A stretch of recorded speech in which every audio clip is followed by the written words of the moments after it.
You're listening to the Airline Pilot Guy Show. The view from our side of the cockpit door. WAPG.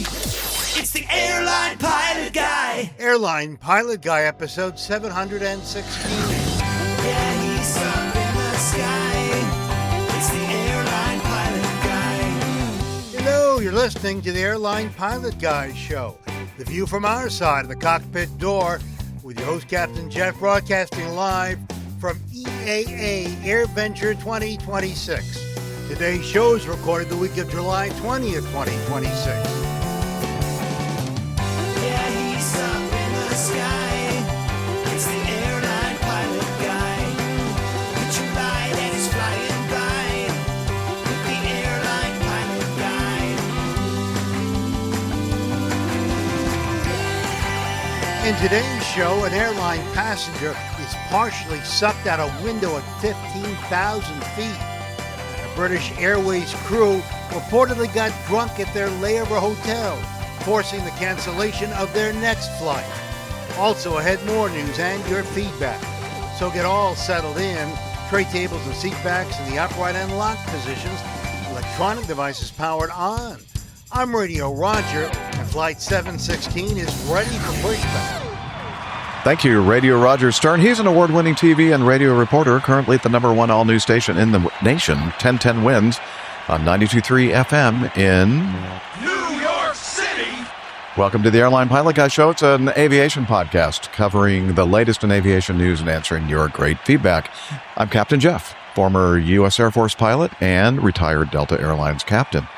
And joining me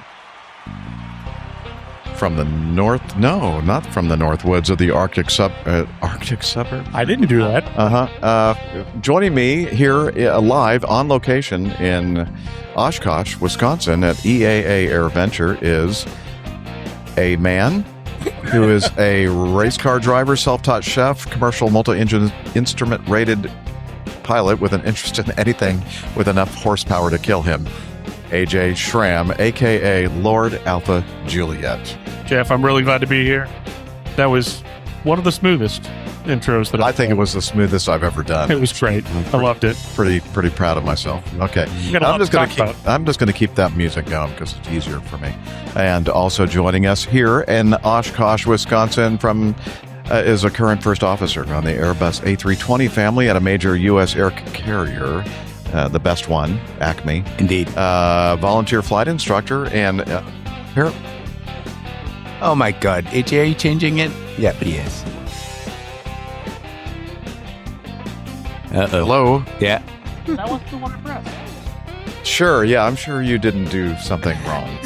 Did anybody see me with my hand anywhere near this panel? There was a squirrel. Liar. I have witnesses. I mean, luckily it's all on camera. Okay. Recorded. Yeah, no. You know, if you put labels and stuff, anyway. Roll the tapes. Yeah, it's not his fault.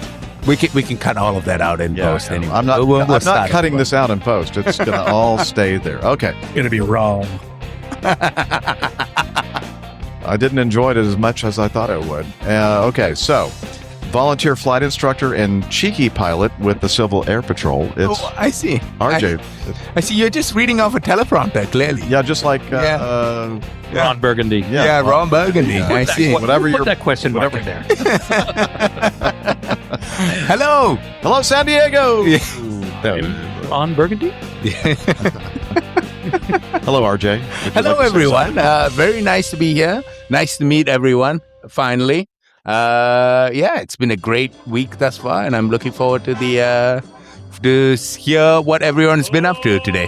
Also, joining us is a former U.S. Air Force Special Operations aviator, corporate pilot, biplane sightseeing ride owner, and Mr. Beast Challenge winner.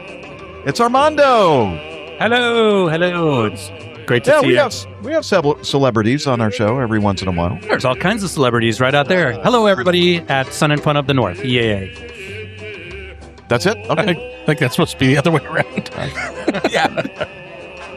Okay. And last but certainly not least, the poor lady who's trying to keep all this on the rails is from her studio in Toronto, Ontario, Canada. Retired financier and aviation enthusiast, spreadsheet master, and our producer is Liz Piper. I'm not in Toronto. Oh, I'm not in Toronto. sorry, she's up on in Owen Sound on the Georgian Bay, Lake Huron in what would you call that? It's still Ontario though, right?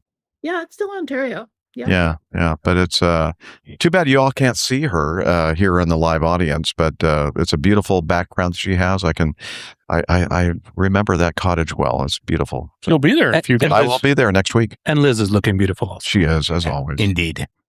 Thank you, guys.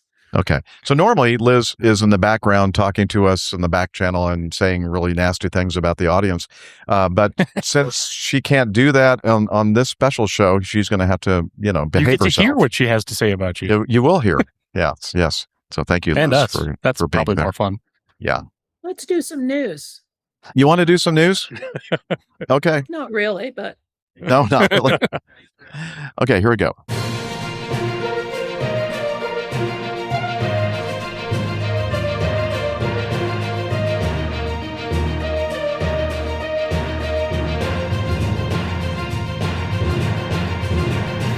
Stand by for news. Okay, here we go. A Malta Air Boeing 737-800 on behalf of Ryanair. Registration 9 Hotel Quebec Echo Uniform performing flight 1879 from Thessaloniki. Did I get that right? Pretty close. Thank you. Very good. Ding. Ding, ding, ding. Ding. Oh, thank you. To Memmingen, Germany. Memmingen. Thank you. Let's go another ding for that. Yeah, there we go. Okay. Was so from somewhere in Greece to somewhere in Germany, was climbing through flight level 150 out of the Thessaloniki's runway 28 when the crew reported some right-hand engine, a CFM 56 issue, a cabin window shattered.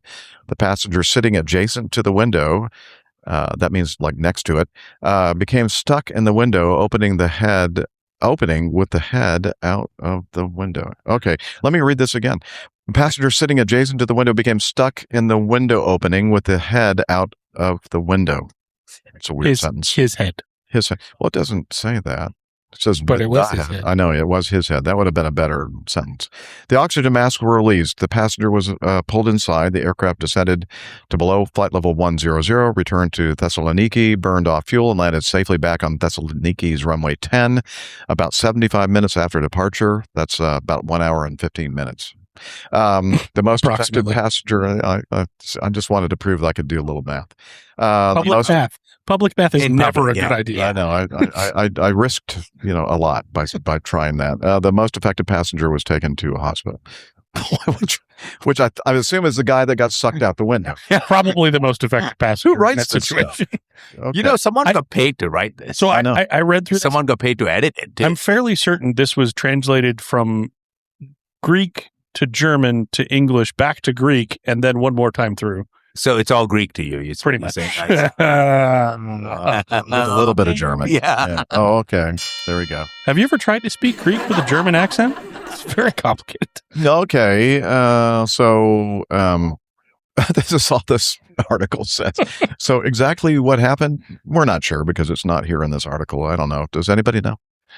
So my understanding is his wife managed to grab a hold of him and keep him from going all the way off the airplane. So That's true love. If any of you that are married haven't hugged your wife lately and you're going on a flight, might buy her some flowers. there is a second article there, guys, I think, for you. I believe. What's that? Well, I think while you're pulling up the second article, we have our roving reporter and resident you're European captain, Al. Do you have any insight, sir? Well, the latest that I heard was that they think that the engine ingested some FOD. That caused the engine to Fog? fall apart. Fog blows up airplane engines? I didn't know fog did that. Ford. That was a burger. That was not unplanned. This was unplanned. Yeah, so some foreign object damage has caused the engine to spectacularly fail. Fragments have come out, hit the window. Windows failed. Reminiscent of that Southwest Airlines 737. Southwest 1380. Actually, I was just looking it up and it was 2019. I did an interview here with Captain Tammy Jo Schultz for Plane Talking UK. Ooh. And she talked about her whole experience, which is obviously, I think as soon as we all saw that, all 100 of us here live at Oshkosh, and the 7,500 on online, YouTube. yeah, watching live online. I think we all thought of the exact same incident from, I think it was 2018 that Southwest I happened. don't know if it's referenced here. Something like that. As I recall, there's It also feels been about another right, one yes. in Africa as well. So Oh. there's been 3 in total. Were they all CFM 56s? Yes. And uncontained engine failures is what? Correct. Oh, interesting. Mr. John Jester in our live audience is an expert safety investigator and airline pilot. You 747. tell that to the guy who was going out the window that it was a contained engine. It was a contained.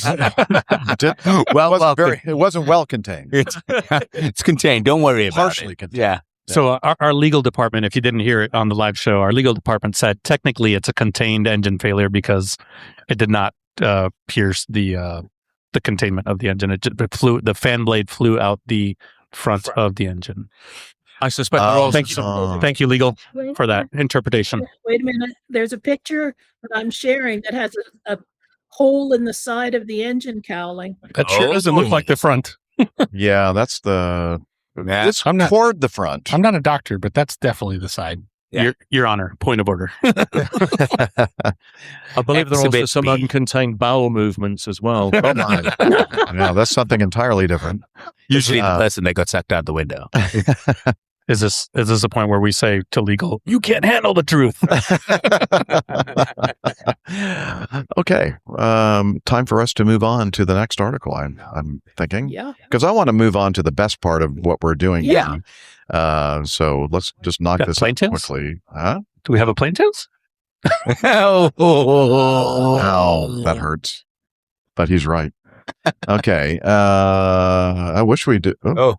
I don't. Al, come on. Yeah. the burrito went right Would through. you contain yourself, please?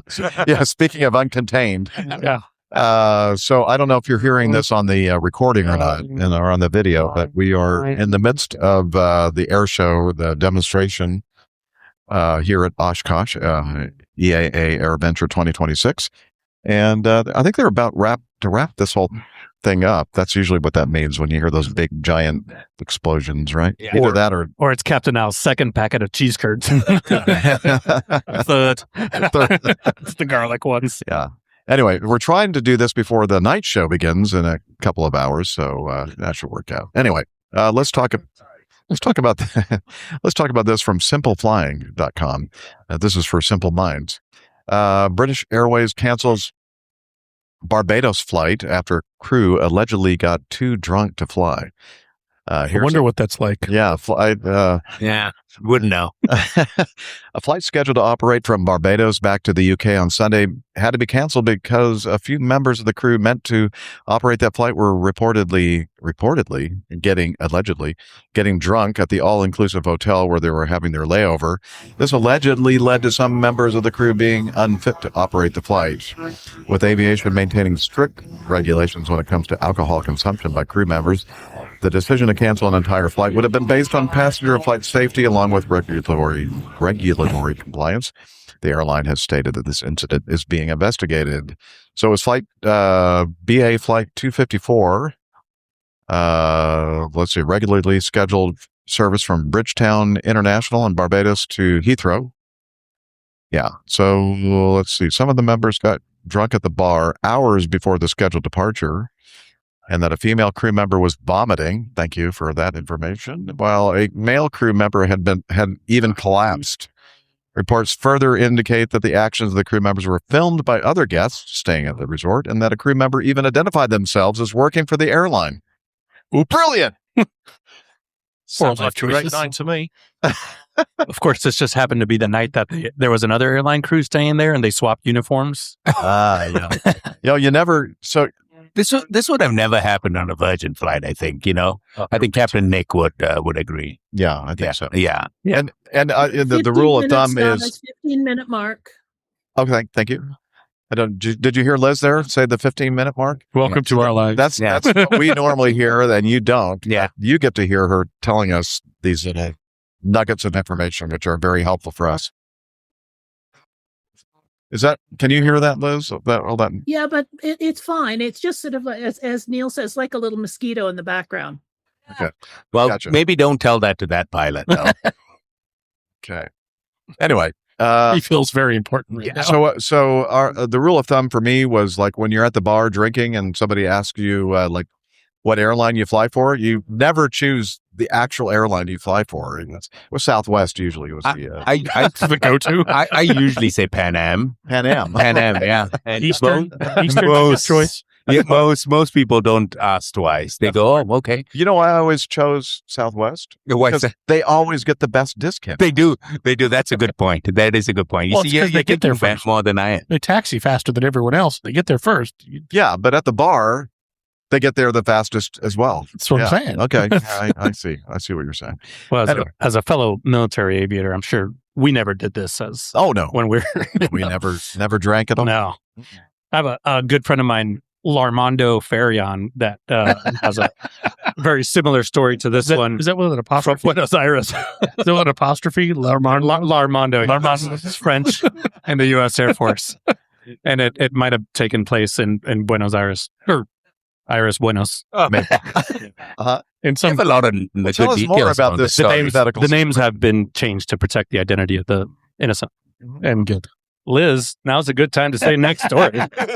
Wait, we're all just listening for you or waiting for you to continue this. What happened? What happened to Lamarndo? All right. Well, all of my who are my military veterans out there? Right. Okay. Yeah. Surely we have all partaken Shirley? of the. Don't call me Shirley. Oh, what is it? It's a big building with 6 people in it. That's not important. Yeah. Yeah. Surely we have participated in the local, entertainment and adult beverages in all the countries that we've been to. Right? Not adult entertainment and beverages, but No, it's just family, entertainment. family show, Family show. right? Family show. Okay, Okay, I that's think all that- the news for tonight. that's it. That's all. This is Liz cutting us off. And she is being much Check, please. nicer than she normally is. So she many knows so that many you can less. hear what she's saying. The language has been I cleaned know up a she's lot. very, very pleasant. Thank you, Liz. I think she just said that is all of the factual information available for the 26th week of 2026. Yes. She said, just move on to the stories. move on. Yeah. That's all we can offer. That's Okay. correct. This is what we're going to do. We're going to play this bumper. It's the Getting to Know Us segment, getting to know all of us here. Aren't you going to sing to them live? Well, I don't normally sing this one because Steph always gets upset with me because I.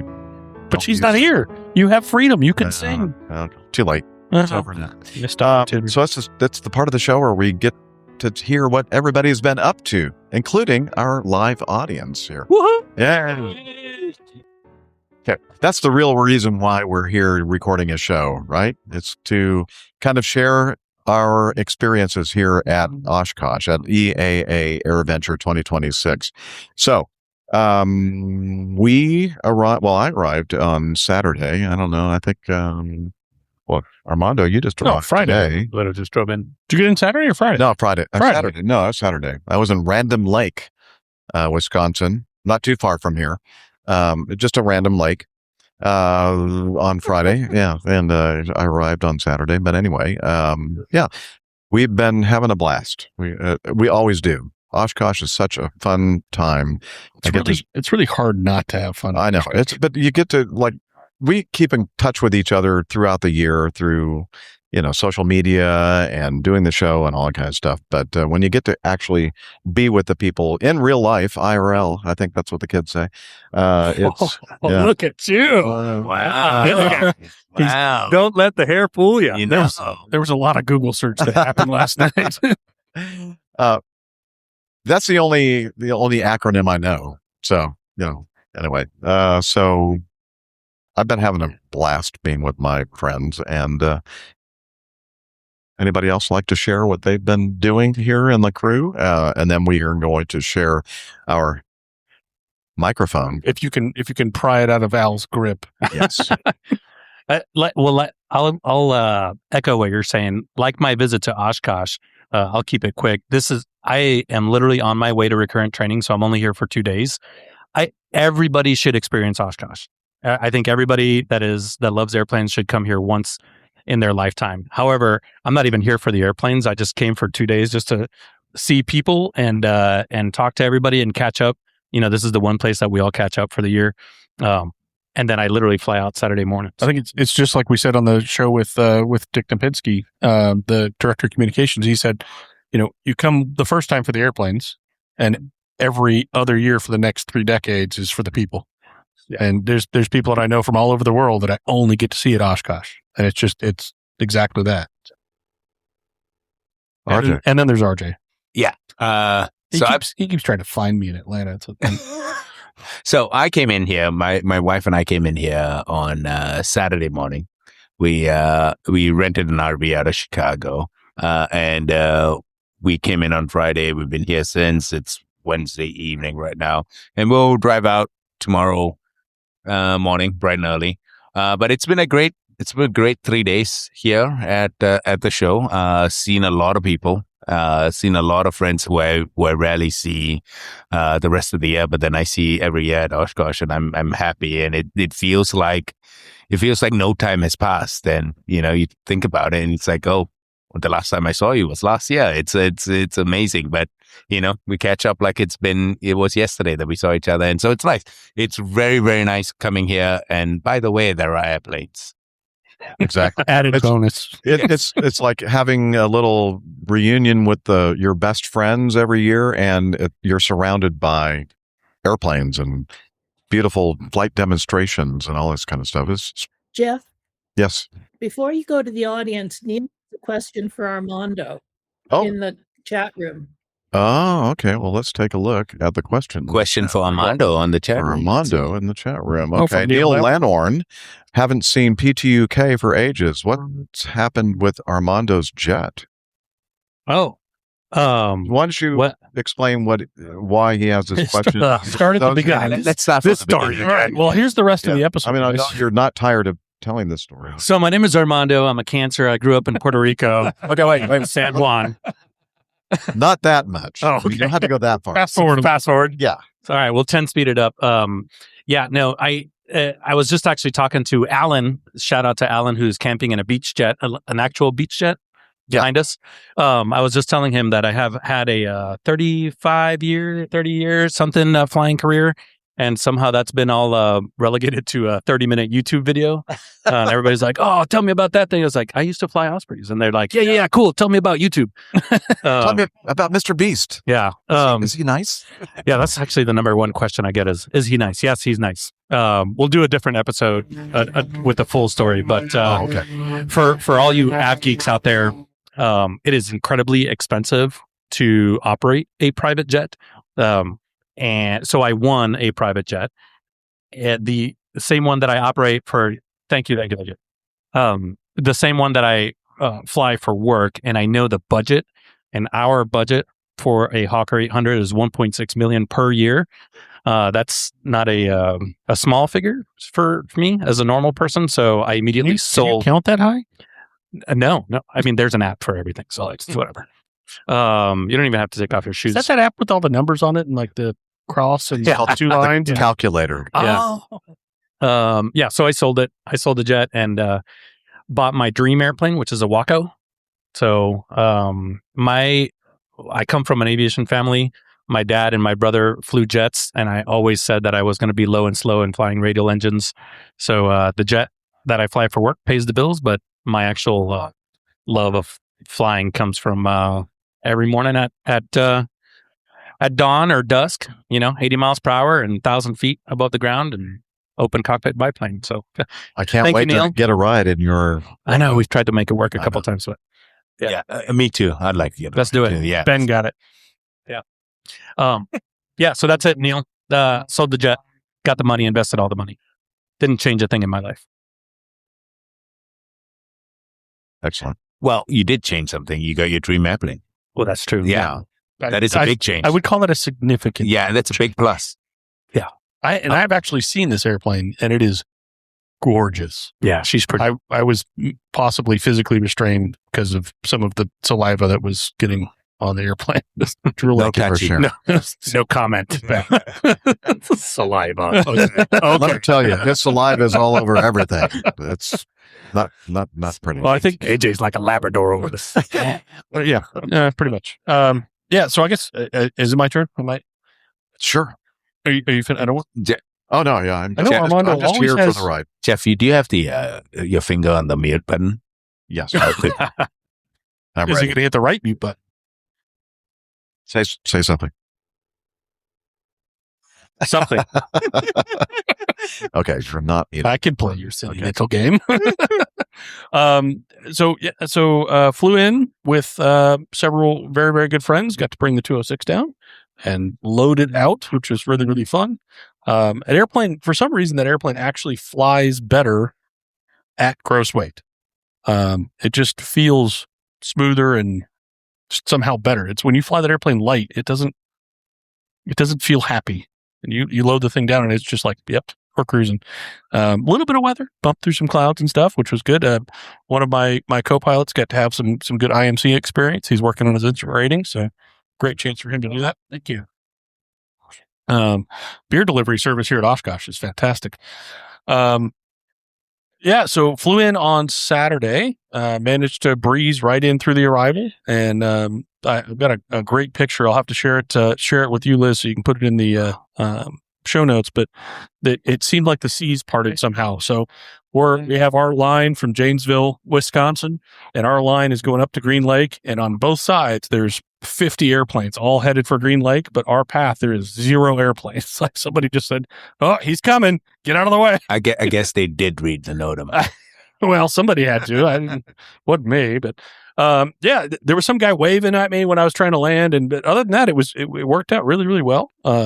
Smooth landing, unlike normal, but yeah.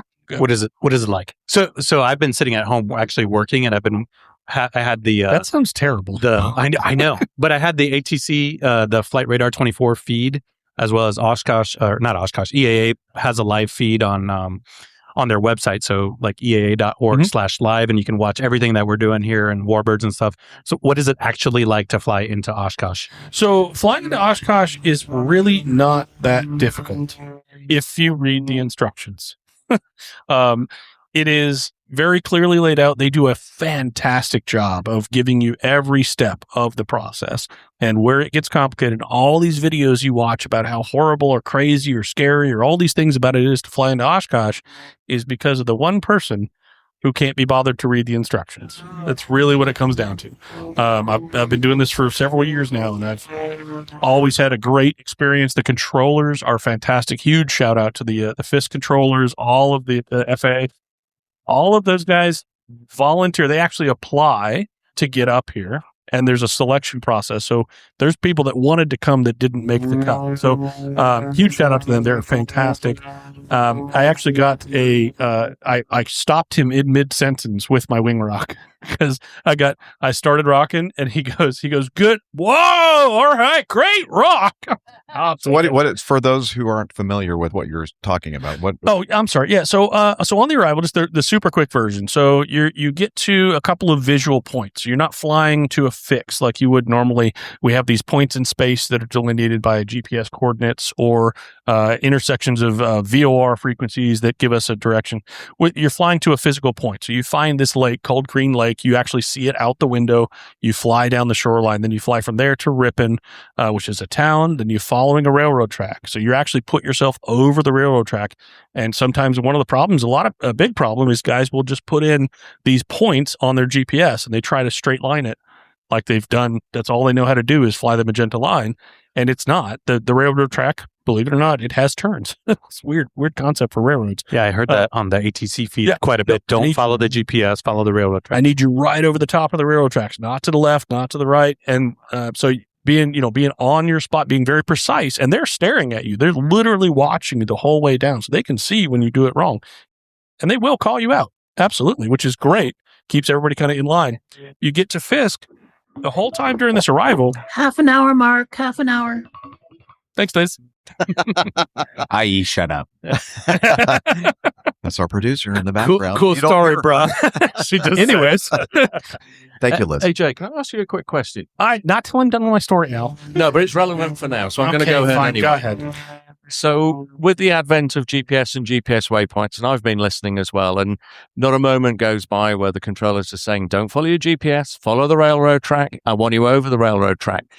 Do you think that if they jam GPS in the locality, it would make life better or worse? Oh, because your initial point is a great place to use your GPS because there are what are called visual points. So it is a GPS position to get to your start point. So the Fisk arrival has several different transition points that go farther and farther out from the actual airport. That the busier they get, the more distance you need to get everybody kind of in line and on speed and on altitude. And I think that would be a challenge initially, especially getting everybody into the right place. And I wonder also how that would interact with ADSB. One of the things when I started doing this arrival originally years ago, it was turn your transponder off and literally fly out the windows, and that's all you got. And I think ADSB has provided a tremendous amount of functionality and safety and awareness. And I think maybe disabling GPS in the close vicinity would be a problem, especially also you do have IFR arrivals and departures, and that would make that effectively impossible. I mean, you can depart without GPS. That would be a huge challenge. The spacing in the airspace would have to be much, much greater. There are a lot of things that would get affected. So understanding, I think the key is, again, understanding the notice, understanding the purpose of why they're giving you these visual points and flying those actual visual points is really huge.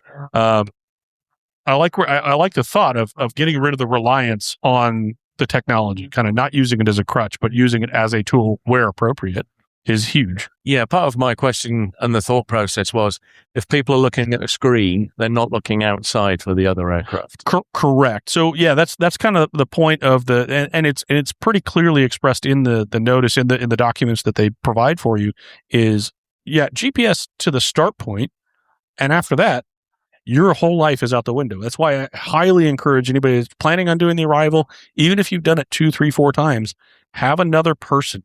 They don't have to be an experienced pilot. Just have another person, brief them on what we're doing. There's another set of eyes. There's somebody else that can look down at that screen or look down or change that radio frequency for you. You as the pilot can be looking at your navigation point out the window, those railroad tracks, that city, looking for Fisk and so on.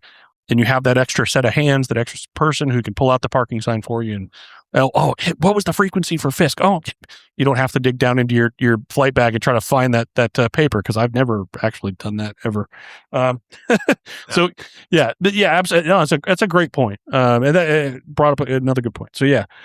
So anyway, so when you get to Fisk, so we've gone from we started, our transition was Green Lake. There are several that are far below before that.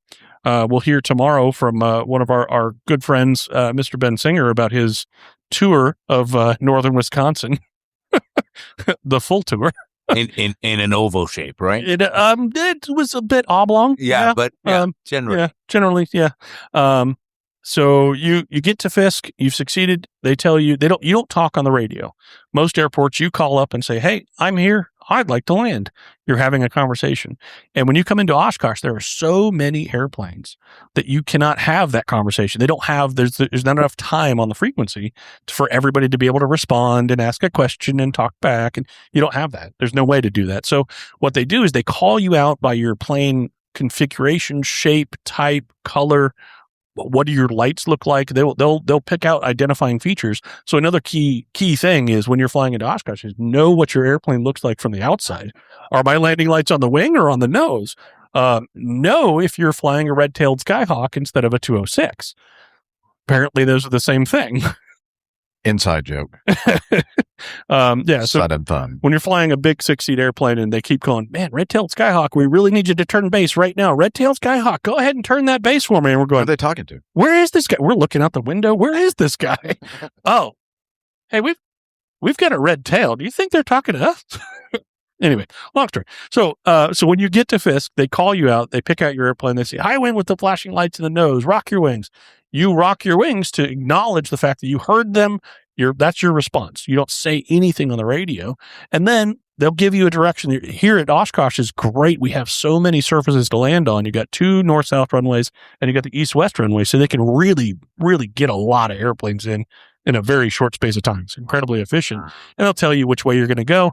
And again, all that's in the notice. So the wing rock is kind of a huge thing, right? It's a very pride-inducing thing for a pilot.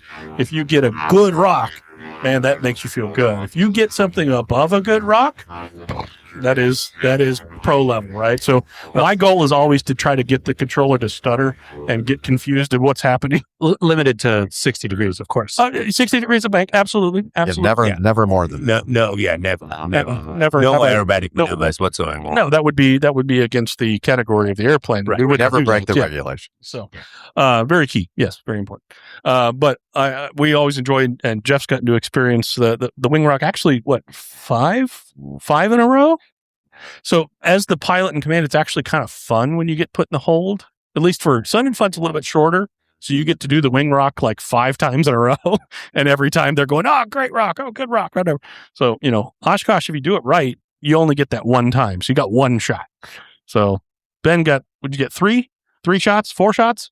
3 shots? Yeah. So Can I give you a tip for next time, Ben?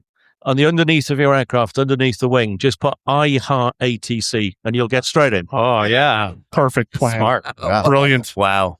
Actually, Obi if you listener by chance? figure out how to put that. Figure out how to put that in lights on the front of your airplane somehow. Made it in, got parked up, had a new friend from London get to camp under my wing. I've got another friend from the West Coast coming to camp under the other wing. The community is fantastic, and just getting to meet new friends and meet old friends and spend so much time here has just been kind of awesome. I think you guys are probably ready for me to shut up now, right? It's a good time for me to shut up. I think Liz said 30 minutes, like 20 minutes ago. You're welcome. Normally, Liz would be saying, would you tell AJ to shut up? But she's being very, very nice. She's not going to say that because she knows everybody can hear her. Sure. I think, should we move on to other people's stories? I think we should. Hey, why don't we move on to other people's stories? Okay. I volunteered John Jester as tribute. He usually has the record for like longest distance travel to these things, but he's probably coming from Virginia or something like that. Al, how much stretch do you have on that mic? I only have a little one. You might. I don't know if it's better. Sorry, it might be better over here if you can't go any farther, just to get out of the range of that speaker. We're doing we don't okay get the so feedback. Okay. Oh, Hi, John. He really prefers the hairy mouth. Hey, cadet. oh, now, okay. Careful. All right. Hey, John Jester. I get wrapped into PTUK because of the cadet here.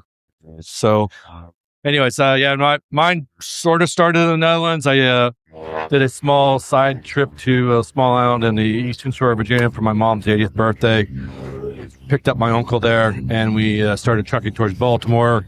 On Saturday, we're crossing the Chesapeake Bay Bridge, where his flight plans canceled.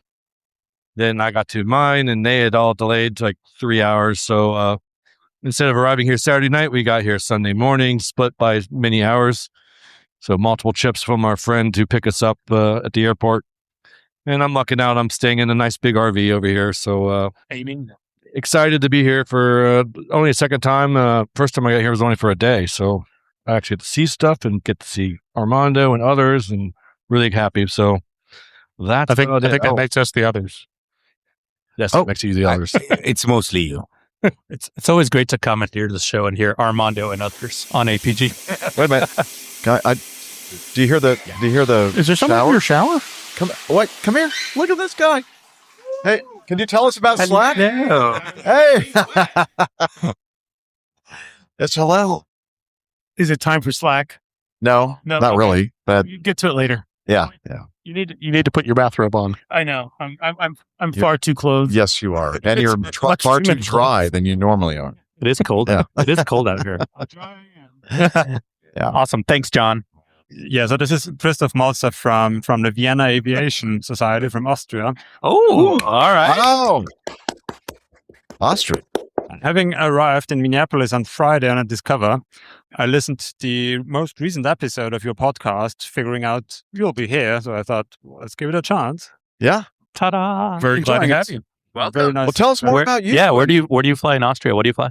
I don't fly, so we're just a bunch of F-geeks who gather for frequent meetings. Just a while ago, Stefan Brasch from Stefan from CFUW podcast was our guest, and having frequent gatherings, and I was joined here by two other crazy folks to enjoy Oshkosh. Yes. Is this your first time here at AirVenture? It is the first time. What do you think about this? It's insane. Yeah, that checks. It's insane. How are your feet doing?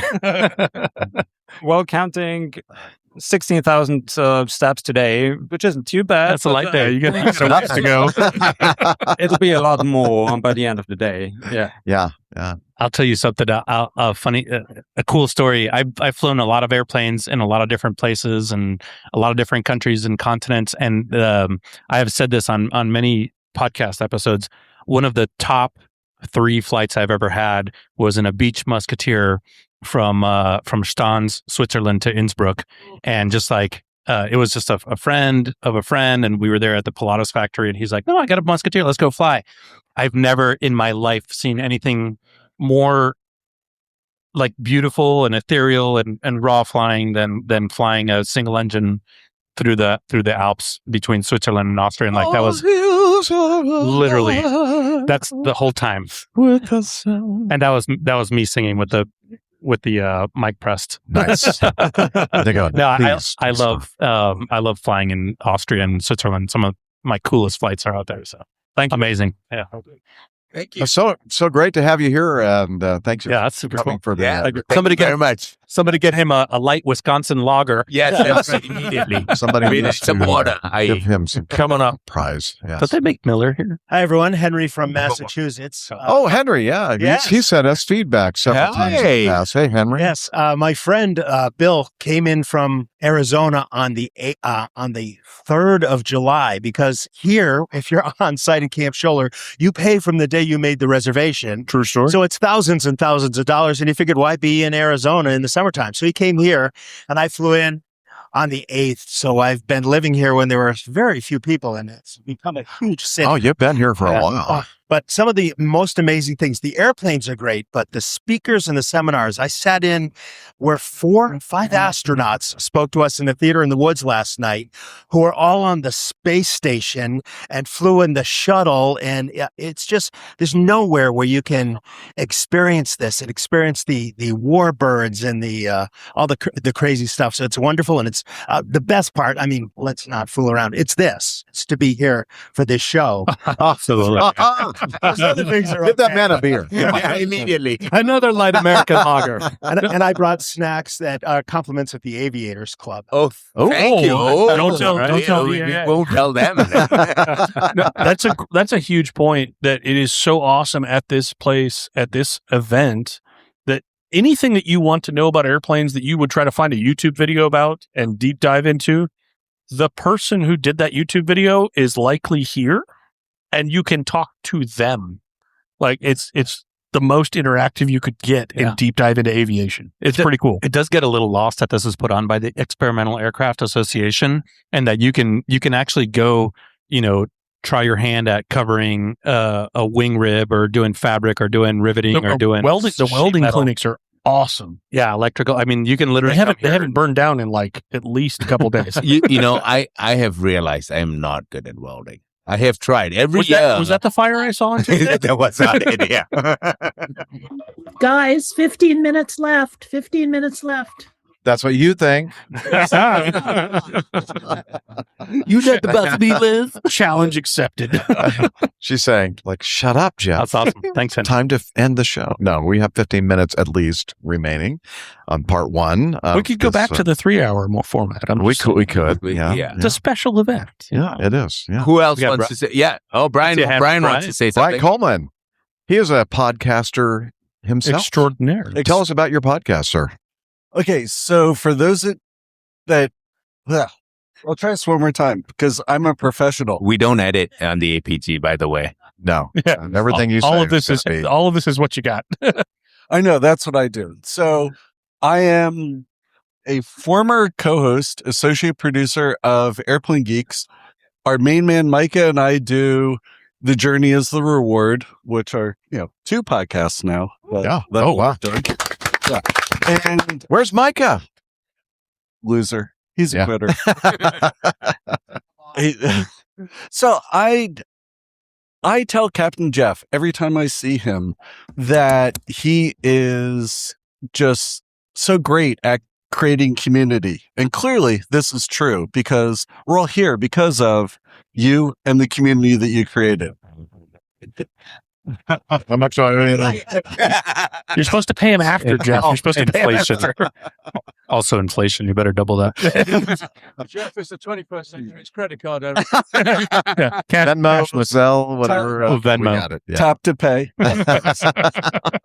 No, so I'm just so happy to be here. This is my first time, so I'm a Oshkosh virgin. Wait, what? And yeah, Really? first time. Yeah.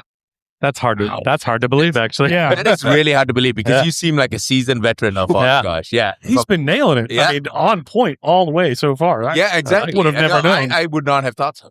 No, that's only because I'm Irish and I know how to drink. That's That an important explains skill. everything. Yeah. Another light American lager. Lion. Slancha. I was waiting for the hazing to begin. Speaking of that, I need a beer. Hazy I've or sent hazy messages. The delivery service isn't working. Beer, please. Ben, Steph, Steven, Interns. Staff. Hey, since you're there, I'll take one too. Yeah, there you go. Make that two. Make it two. RJ. And I brought a whole bunch because I've never contributed to the beer fund. So I just figured this was my way This is to make it. So The actual most correct way to contribute to the beer fund is beer. yeah, It's just weird when you pull them out of your pocket and they're warm like a Werther's, though. It's a little awkward. Wipe the lint off. It's fine. is that a hot beer in your beer, or pocket? Or are whatever. you just happy to see me? Yeah. No, It's the Irish coffee fun. no. So I had a very interesting story of getting here, if that's what this segment was about. Yeah. In that Sit down with this. yeah. So flying on United, as you might know, I do every once in a while. And I got my ticket from Los Angeles, because I am Pasadena, Brian. I got my ticket from Los Angeles to San Diego to Newark to Milwaukee. Because I got confirmed in first class for 26,000 miles. And I thought that was a really good deal. Except the shitstorm happened.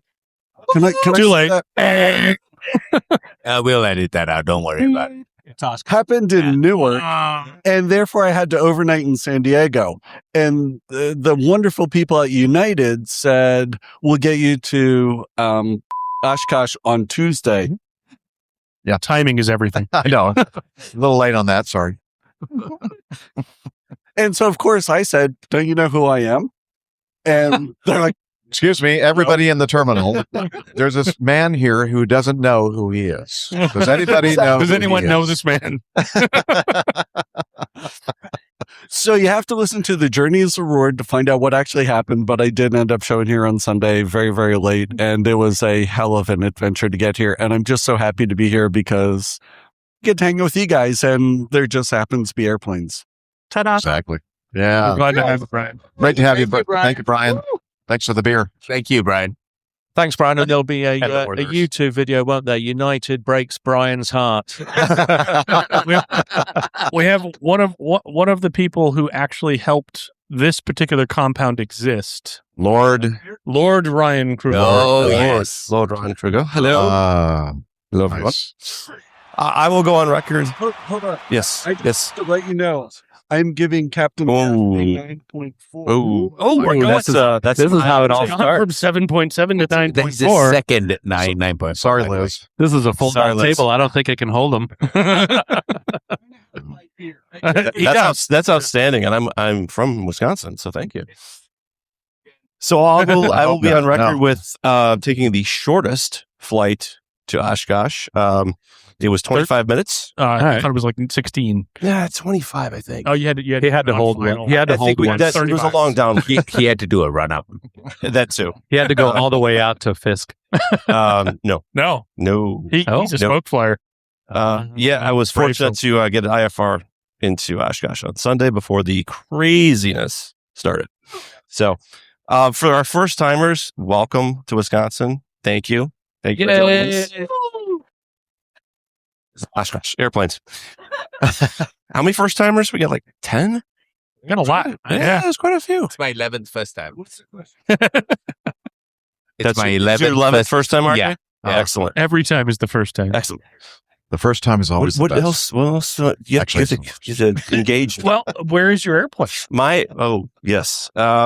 That story. It's he got lost. He was supposed to park in parking with the rest of us. I was supposed to park in Home Built, and I Somehow. took a left turn at Albuquerque and ended up in Boeing Plaza. So my airplane is sitting in Boeing Plaza right now at the ACA booth. Everyone go check it out. Air Care Alliance for the Air Care uninitiated. Alliance. I'm here representing Pilots and Paws. Shirt. Yeah.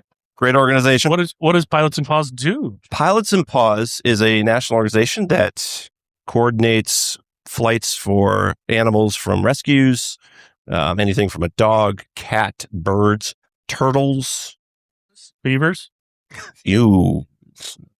Not sure. Ding. That. Ding.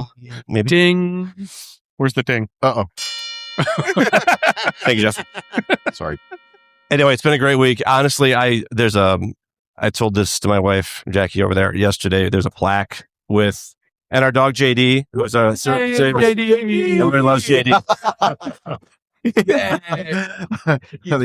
So there's a next to my airplane. I'm a pretty normal person, I think. Next to my airplane, that's what you think. That's not in any way true. No, it's really not. Next to my airplane is a plaque. It's got my little picture, a little bio of myself, and I walked over there yesterday and kind of went, "Wow, okay, I guess this is real now." Kind of a thing. Kind of hit me a little bit. Yeah. Other than that, though, no, it's been a fun week. The arrivals this week, I just had some text conversations with one Ben Singer yesterday about flying in, and it is the craziest arrivals I have seen at Oshkosh in the last 10 years. This year has been insane as far as the arrivals, and he'll get to that in part 2. Thank you, Ben. What else? That's really Why it. Why is it? We had this little thing in the north called wildfires. I don't know if you know, Jeff, but the entirety of Canada is on fire. Yeah, Canada is on fire. And thank you, Liz. The Apostle Islands were on fire, which is not far from here. So, good luck. Thank you. You're welcome for all that smoke, Canada. I think, Liz, did you have anything to do with that? Maybe? I think so. Yeah. So, Liz, did you leave the stove on again? Oh my goodness, that's terrible. Viz on Sunday morning was a half a mile here, or less. It was pretty rad. Could you see the dot from half mile? No. When we broke out on 2.7, it was 2 miles out, and I could not see the runway. Here's the question: so you're ILS in a 2.7, yes? RNAV was RNAV. Okay, so RNAV in a 2.7. Yep. Did they clear you to land on the dot? No, I did not get that. I was just given clear to land. I would have immediately called back and said, "Which dot was I cleared to land on?" Grease landing though. It was beautiful. Allegedly, you can have any dot, because when you're cleared to land, you can land on any one of the dots. You have. Can I land on multiple dots? But you can't. Correct. But you can't land take off again. Though. But you can't land on not a dot. Yeah, so but you can bounce. Can I bounce from dot to dot? 100%. Yeah, 100%. It's just still a bulk landing. Okay. You're trying to, you're just a piss. When they say the reason why RJ knows about balked landings, that's every landing. So how much can I log then? Do I get like 4? Can I get 4? I guess you can get 4 landings, but not 4 takeoffs though. How many landings do you have in your logbook now? 35,000. I've just stopped logging because I think the numbers don't go that high. Yeah, you started running a space in the little box. Yeah, the space, the box is so small. Had to write really small. Yeah.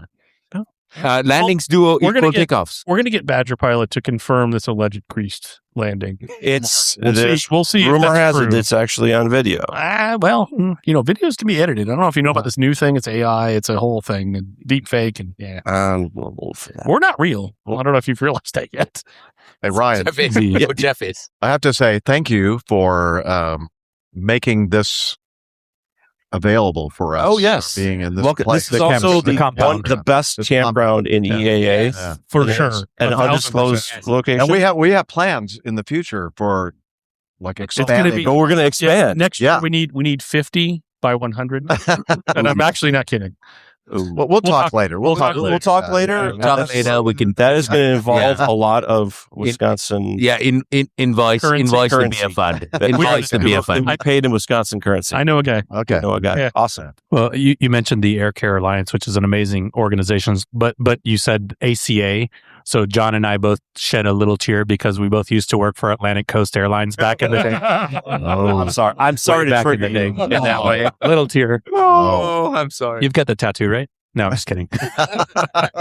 No, ACA is an awesome. I'm part of a Carolina Aviators Network, and we're part of that too. So I learned something today for the Air Care Alliance. They talked about how they have anywhere from 60 to 100 organizations throughout the country that they work with to coordinate pilots for public benefit flying. It's amazing. Yeah. It's an amazing group. Really cool. Woo! Thank you. Ryan, Lord Ryan. Lord Ryan. So, this is part 1. We're going to do part 2 tomorrow for anybody who's interested in hearing more and maybe sharing with us. What? Okay, never mind. But what I want to do before we end part 1 is to acknowledge someone who is very near and dear to us, near because he's like in the vicinity, and his name is Stephen Dunn, and today's his birthday. Where's Steven? Happy birthday. Bring him up here. We come up here, Stephen. Come on, get on camera. Yeah, come on, Not all the You're way. not up that here. drunk yet. So You don't know. You don't know how drunk he is. Thank you. Appreciate it. well, It's so an honor. We're not done yet. with As he comes up with a crushed beer. we're gonna start. We're going to honor you and your birthday by singing. Oh, Happy birthday to you. Happy birthday to you. Happy birthday, dear Steve Dunn. Happy birthday to you. That's many more. thank you. You've all missed your coffin. Well, no, he actually sings. We the rest of Jeff has not. Speech. Yeah, speech. Right on the spot. Yeah. Also, this is Steven's Virgin experience. he's- Oh, yeah, that's My our Virgin fault. experience as well. Yeah, This has that's been okay. great. I've only been drunk 3 of the 4 nights we've been here. There is a little We're bit of working on drinking. tell us better. So tell us about the one night. Because the first night we were here and we were trying to get, we were homeless for a minute. That was That's another 3 hours. story. Part two. That's Three a hours. that might be part 2. That's going to have to be part 2. So yes, But it's it been does. great That story experience. does renew your like confidence in humanity. It does. Oh, It does. that's a teaser. And the wonderful people Hey. that brought this they got it here in an hour. It was great. I think that was And brought us beer. And brought us beer. Everything happens for a Wisconsin reason. hospitality. This is like the best. Almost trumps Southern hospitality, I have to say. Almost. It's a competitive fight. I will put it that way. It is. Wisconsin. And us coming from the South. If they had a Southern twang, it would have just put it over. Yeah. But no. This has been a great experience thus far, and I'm riding on the coattails of these men here, so this is great. Thank you. Thank you. Happy birthday. Steve. Sorry, I heard that. Steve. Oh, we have a beer moment. We have a beer down. Oh no. It's that point in the night. It's just light spill. Nothing to worry about Minor. here. Nothing to see here. These are not the droids you're looking for. It's not an accident. It's an incident. Yes, Liz. You're exactly at the 1 hour mark. If you want to wrap now, yeah. What do you think? Should we wrap it up or should we keep going? Who else has something to give us? Anybody else got Like more anybody stories? else want to talk about their experience Yes. here at Oshkosh? Anyone? Maybe somebody. If who's- nobody jumps up, Al's going to take the mic again, and that's Oh, man. gonna Here we it's go. gonna go Yes, quickly. perfect. Oh, okay. Here we go. Who are you? My name's Mark Knockenhauer. I'm from Cameron Park, California, which is one of the one of the oldest air park communities in the United States. And my wife asked me when I was here, what is my favorite thing so far? And I said, there is just so much. There is not just one favorite thing. It's Yes. just an incredible experience. It's hard to explain. And it's been fun just having a chance to say hi to you guys, and watching this online is just awesome. So, or That's in person. I should say. The amazing thing about this is like, I don't know. For me, I'm like a newbie. I've only been here like 5 or 6 times, and I feel like I've only seen 10% of everything. Experienced 10% of everything. It's amazing. I had an hour conversation with some guy I just met last night about everything from flying to motorcycles to just general life. And it's amazing what this community is here in Oshkosh. It's hard to explain. So I want to ask something. So those of everybody here, like we're like around normal people who aren't into aviation. Who's normal? I know. And like, what would they think about this if they were here? And I don't know. It would blow their mind. It would. It truly would, because you meet people that you wouldn't expect to meet, and all of a sudden you have a conversation. My first night here, I went up to SOS to have fish and chips. It's a joke between me and my wife. We love finding the best fish and chips we can. They had it there. Best available.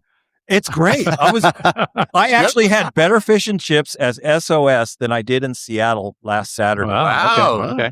Yeah. Okay. I was believe that actually. Yeah, I was very disappointed in Seattle at this. It was supposed to be this 90, the business for 90 years, and it was the worst fish and chips I've had in a long time. Wow. But 90-year-old fish and chips. Well, fish and chip company, I should say. Yeah. Well, yeah. Was it? I mean, if kept it refrigerated, maybe.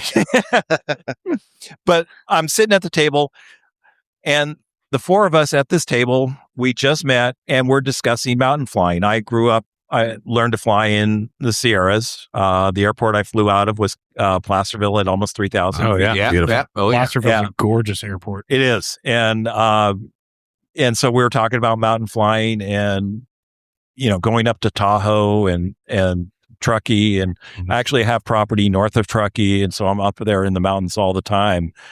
And we're discussing.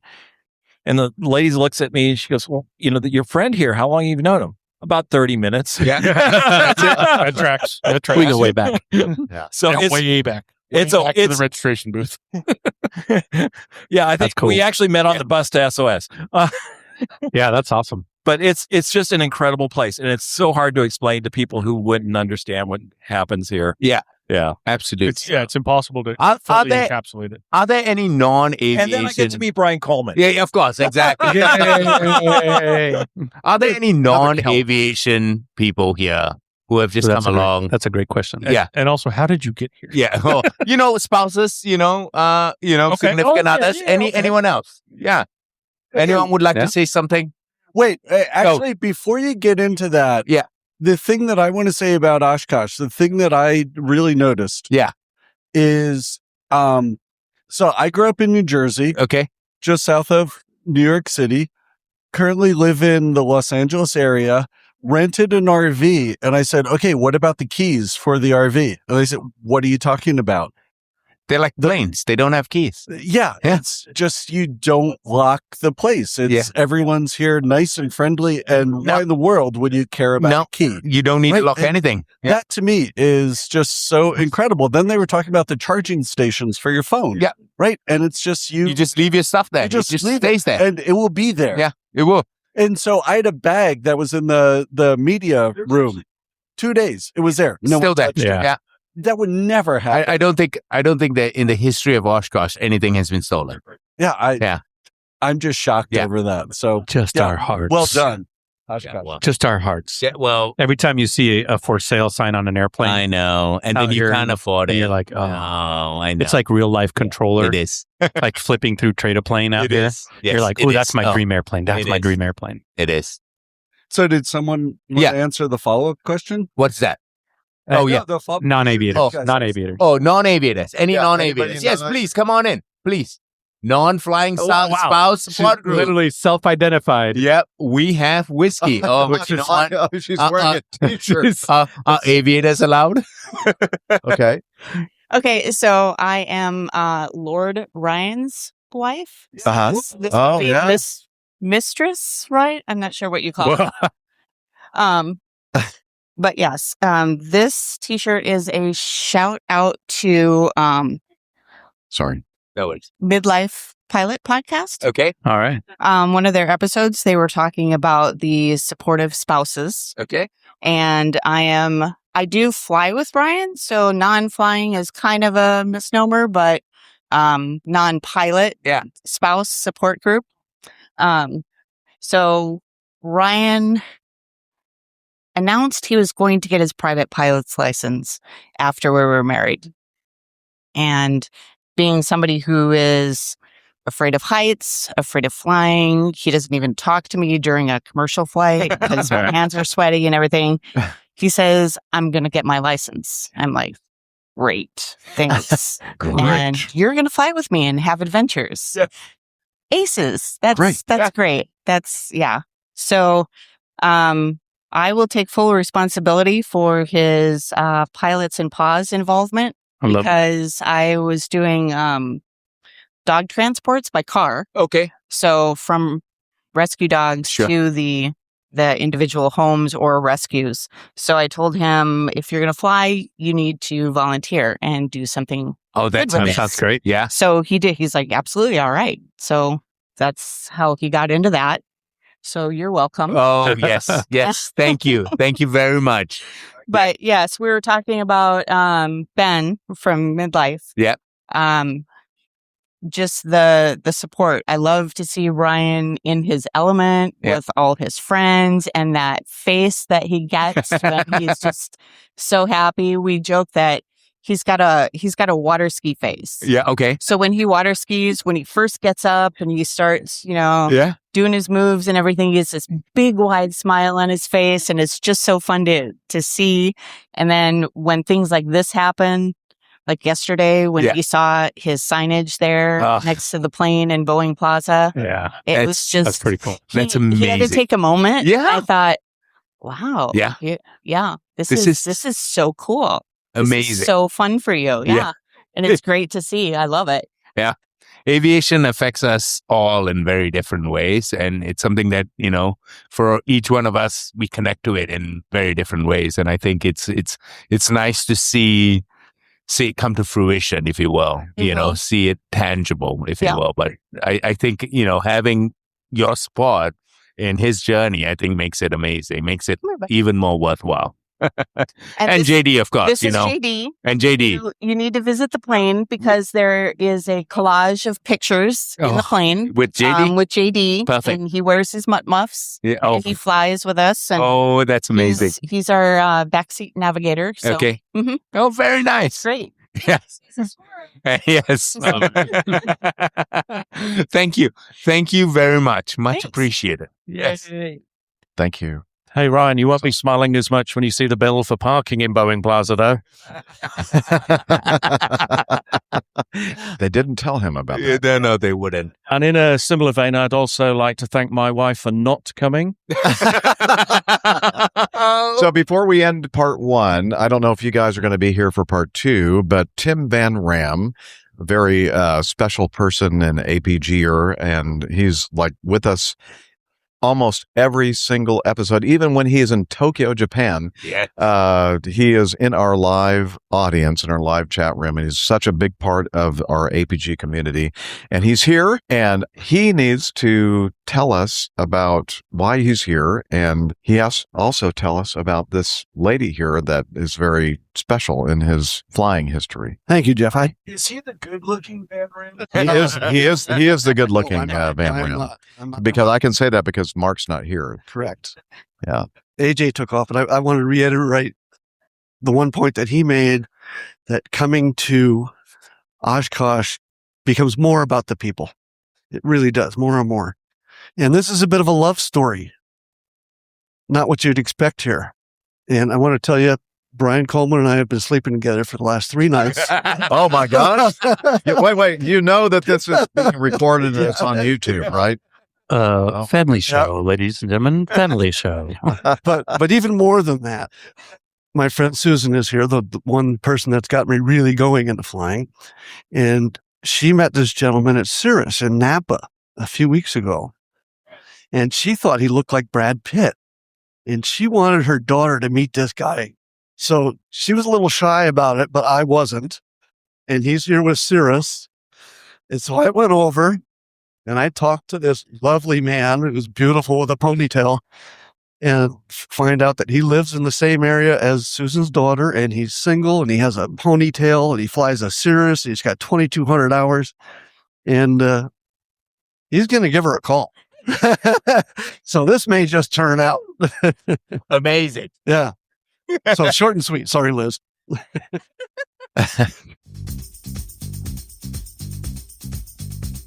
Love is in the air. Timing is everything. Love is in the air. Thank you, Armando. No problem. Yeah. We'll let you know when they get married. Yes. Yeah. Are we all invited? Can we do a podcast? It's going to be a It's going to be a fly-in destination wedding. Oh, perfect! At the service then, we'll do it. Let's do it. I'm ordained, so we can make this happen for an upcharge. Yeah. Oh, let's wow. That's kind of scary. Yeah. Actually. We could do this right here at our Oshkosh 27 compound. Stay tuned. Yeah. All right. So I know we're over, Liz, right? A little bit longer than the hour we were shooting for. But 15 minutes. Can I read something before we end the show? Yes. Is that something that's allowed? Yes. Okay. I think this is something that we all know. Launchpad Mazzari, maybe. Oh, we all used to know him. We all, and every year when I come to Oshkosh, I remember his poem, "Write Up Whatever He Wrote" years ago, and it touches me today. About Oshkosh, about AirVenture, and I'd like to just read it for everyone if you haven't heard it. So it goes like this. AirVenture is Brigadoon, a city that rises from the mist every year. No one ages. All are happy. You can eat, sing, fall in love, but step out of the gate, turn around, and it's gone. Only a bare field where this mythical place once stood. Until next year, when it magically appears again. Launchpad Mazzari. And I think it's so poignant. It's exactly what we feel every year. Many of us I know who are thankful to be based in the US, who fly over. Oh, here are the red arrows. Perfect timing. Wow. Who are based in the US come off season, come to, Oshkosh, and they see it's an empty field where you can't even drive to most parts of the airport. And, it's for this 1 week out of the year. It's an amazing place where memories are made and people get to enjoy and have great time. So I remember this every year and it really connects for me. Wow. Thank you very much. And Launchpad, Marzari, and Glenn Towler. I mean, there's so many people that have been such a big part of aviation podcasting and AirVenture. It's great that we can remember them. Absolutely. And everything that they've contributed to this experience. And for those that don't know, he's got a brick on by the arch, by the brown arch, and that is inscribed in that brick. And it's nice to go and spend some time looking at it. Here's to Launchpad and Glenn and all the people who have given so much of their lives to aviation. Thank you. Well done. Yes. All right. So this is going to end part one. And So Jeff, can you confirm it's the same place, the same time tomorrow? yeah, same place, same time tomorrow. Yeah. Is what we're going to do. We're going to have a joint meetup with the Midlife Pilot podcast tomorrow. And we're going to record. Wait, does that mean I wore the wrong shirt? Oh. Yeah, you're supposed to wear that tomorrow. Yeah. Oh, man. Don't wear it again tomorrow. Then we'll know you have not showered. That would, yeah. So what is that? I thought you knew that anyway. Is that a 1 p.m. showtime for a 4:30, 5:30 start? Just kidding. No. I kid. But you are supposed to start drinking at 1:30 though. That's when we start drinking. That's for sure. Or earlier. Yeah. Okay. Well, thank you again for all of you who are the reason for this whole thing is this community. Thank you very much for being with us today. Thank you. Okay. All right. That's it. That's it. Goodbye. That's a wrap. And cut. Thank you. Bye. No, of course. Okay, welcome back to the Airline Pilot Guy Show, episode 716, part 2.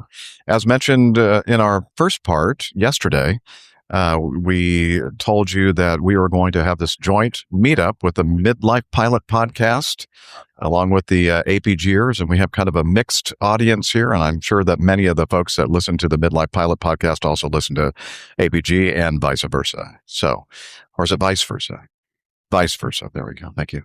And anyway, first thing I'd like to do is introduce our host, Nick Camacho. I should see, I wasn't even ready with my cheat sheet here. He's from Wichita, the air capital. Low and slow pilot, A&P mechanic, old airplane enthusiast, engineer in the aerospace and defense industry. So I said, Nick Camacho, everybody, big round of applause. Yeah, so glad to join you here at kind of the mecca of all things aviation, but definitely plenty of old aviation around here as well. So yeah, got it all. Getting to look at a lot of old airplanes, so I'm happy. Old airplanes, new airplanes, newfangled electric things. Yeah. Pretty amazing place. And also, we have, because I mentioned the Midlife Pilot podcast, we have one of the hosts of the Midlife Pilot podcast. His name is Ben Singer. And I want AJ, Ben's my friend, but AJ and Ben have been friends for much longer. So I'm going to let AJ introduce Ben. He's based in Atlanta. He flies an airplane that we like to call the Beast. It's Ben Singer. Hello, everybody. Glad to be here. Very, very proud to be here. And I've got a funny story about how Jeff and I first met when the time's right. Oh, yeah, I remember. Okay, good. And it kind of ties in with one of our live audience members, sort of, because he's Greek. And he promised that he was going to be giving me some Greek food while I was here in Oshkosh. But that has not happened because he's not even at his home. He's somewhere in Beloit, Wisconsin, or something like that. Yeah. Anyway, we're going to let him off the hook. But so. Really happy to be here. Thank you for having me on. Yes. So tell us about the Midlife Pilot podcast, Ben. So two guys, Brian Siskin and Chris Moran, started the podcast back in 2021. And it was a podcast created for people that are in the midst of something, 30s, 40s, 50s, 60s. And they're learning how to fly and sharing their adventures. And a few years into it, Chris decided to take a step back. He had other interests he wanted to pursue. He's a gifted musician, and he created an orchestra within his own community. And that took a lot of his time. And at that point, Brian asked my friend Ted and I to join the podcast. And we've been doing it since 2023. And we're, I feel like very similar to Airline Pilot Guy. It's more about the community, and there just happens to be a podcast alongside it. It just like you guys, your community is much larger. You've been doing it a lot longer. I consider you the godfather of aviation podcast, but I wouldn't go that far. But I do. I absolutely do. But it's a really tight community, and it's just been a lot of fun. We celebrate a lot of the victories of check rides, and it's just that's what it is. It's a community of pilots supporting each other. Exactly. That's what makes podcasting different and much better, in my opinion, than all the other forms of entertainment and communication. That's how we all met. Yeah. Me and Ben were introduced by another podcast in their chat room. That's right. Just because, you guys fly at the same airport. Well, and AJ and I live about 3.5 miles apart from each other. And we met on a chat. And our airplanes are nose to nose on the same ramp. That's exactly right. And you still talk to him regularly? I try not to. He hasn't just can't help it, right? He hasn't figured out the block feature on his That's right. That's right. All right. So since the host, Ben Singer, is here, and we have some folks who are listeners of the show, anybody want to ask Ben specifically a question? Grill me, because I got the sun coming right down on me, and I feel like I'm in an interrogation right now. Interrogation so, mode. I ask you a question. Oh, come on. You're going to make Ben feel bad if you don't ask a question about the I do. Before that, I do want to bring up the story and remind everybody how Jeff and I met. Okay, please do. I had signed up to become a Patreon member in 2019 of the Airline Pilot Guy. And we go to this restaurant that's right down the street from my house. We're right on the edge. We're in Marietta, but we're right next to Roswell. And I'm sitting at this Greek restaurant called Euro Village. And it's great, great food. And my wife is with me, and I'm telling her about this podcast that I just signed up for. And honestly, I was telling her about Captain Nick's Plain Tales. You were telling her because of you signed up to support our show that you wouldn't be able to afford all the expensive items. She's going to have to cut back a little bit. That's just, part of the price space. But as I'm telling her this story, I looked through the window of the restaurant and Captain Jeff is walking in as I'm telling her about this podcast. So, wow. And I look at my wife and I go, that's him. I got to go say hello. She goes, sure. I get up in the middle of dinner. I greet him at the door. He says hello. And I said, I just joined 2 hours ago, joined the Patreon member. He goes, huh? So I go sit back down with my wife. He orders his food. He comes back. And at the time, my profile picture was a picture of my Great Dane Lab mix, my dog Casey. And he goes, the photo in your picture looks a lot better than you do in person. I would not say something. It was perfect. And then my wife was like, yes, I like this guy. That's perfect. But yeah, so I signed up and then I get to meet him in person. I thought that was really good service on the airline pilot guy side. Talking about small world, huh? Yeah, it really is. So that's cool. All right. We got a question. All right. Question back. You need to come up and talk into the microphone, sir. Hi, this is Brian. I'm actually the Grumman guy in Texas, a very, very tiny YouTube channel, but I'm inspired by you guys. Question for Ben, though. This has to do with being a professional pilot. How are you coming along with getting your professional system going with flying other people's planes for money? Thanks for asking. It's actually coming along a lot better and a little bit quicker than I anticipated it to. I did get an interview back in May, and I thought it went really well. And about 3 weeks ago, I got invited back for a second and final interview. Woo! That's going to happen next week. Congratulations. Thank you very much. So, and for better or worse, one of the people that I'm interviewing with is the chief pilot who is a fan of our podcast. So, Lord help me. That could go bad or that could go great. I don't know. Nice. Thanks for the question. And it's very nice to meet you. All right. Anybody else? Yes, sir. Brian Coleman. So, it is on. Okay. So there are so many aviation podcasts to listen to. What's your elevator pitch for why people should listen to you and put them into rotation? It's a great question. We're built for a very specific audience. And ours is for those people that have waited to decide to learn how to fly later in life. And everything we do, it surrounds that. Even if you're going to be from somebody that just wants a private pilot license and go for the $100 hamburger, all the way to somebody who wants to be a career 2.0 like myself. We take information from our group and we give back. We have the ultimate guide for becoming a midlife pilot. It tells you step by step, and this is all information curated from our Discord server, similar to a Slack server, of what's the first steps you need to take by finding about getting a medical, finding the right flight school for you, all of this information. So it's kind of geared to a specific audience, and we record live very similar to what you do, but it's just us talking. It's like we're sitting in a hangar talking. We don't edit or very little editing. You can quickly understand how bad I sound on it because they don't do any editing on it. So no, you don't. But yeah, it's just very homegrown and it's very authentic, I think. So that's the reason why. No, thank you for the question, Brian. All right. And it checks in the mail. Yeah. Nice. Thanks for that opportunity. Yeah. What I have a question. What exactly is the definition of midlife? So my friend Brian, the co-host, says we're all in the midst of something. So the definition is what you make of it. I don't care if you're 25 years old.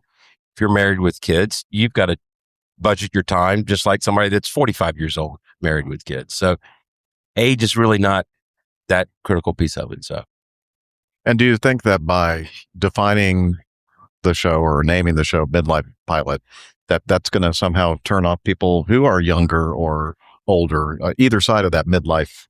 Probably, window? Jeff. We don't have any information. It's hard to gather anything like that. But I will tell you that we have supporters that are in their early 30s and late 20s even.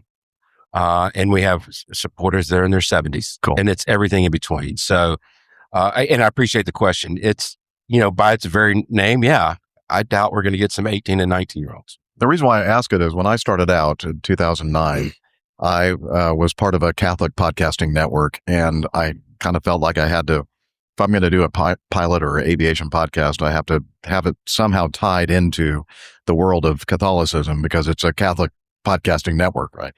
And so it's called Catholic Pilot. And I know that that was something that when people were looking for a podcast in the aviation category, they're going to go, no way, I'm going to listen to that, you know. And and I found out very, very quickly that the people that were sending in the feedback and, you know, everything was asking about flying and airline related stuff and layovers, all that kind of stuff. And nothing about Catholicism. So finally I went, yeah, okay, I give up. I should switch it and, you know, rebrand it to something secular and airline pilot. And there's a long story about why I chose that for the label or the name for the show. But anyway, yeah. So I know that I was needlessly limiting my demographic. So that's why I was kind of interested. You know, for us, again, it's more about the community that we built. Mm-hmm. And it feels like it's a podcast that goes along with the community as opposed to a podcast that has a community with it. Yeah. So I hear what you're saying. I went through the way I met Brian and Chris is they had a meetup in the Outer Banks. And I listened to them from day one on their first episode they ever did. And I was ahead of them. I got my private pilot license well ahead of when they did. And I got my instrument well ahead of what they did. But I identified with their trials and tribulations of getting their private pilots, even though I'd already done it. And it felt awesome to be able to talk to these people saying, yes, I did the same thing. Yes, it's very hard, but repetition's going to fix that, or this is going to fix that. And our community's doing that for each other now. And it's just growing and growing and growing. It's not fast growth. It's just been slow, moderated. And we're happy about that. It's more about the community than it is about it. Yeah. It's quality, not quantity. Exactly. Yeah. And people ask me all the time, like, how big is your audience? I go, I don't know. I don't care. I don't have advertising. That's right. How many people are downloading, listening, whatever. And I care, but it's not like something that's that important to me because we have fun getting together, friends talking about mostly aviation, sometimes beer, sometimes snack foods like Funyuns. If you've listened to the show, you understand that reference. And and so as you said, when the community started growing, I realized, that's really what this is about and what's most important. And another shout out, both friends of ours is Opposing Bases, RH and AG. They've built an incredible community. Yeah. And both RH and AG have been very helpful for me.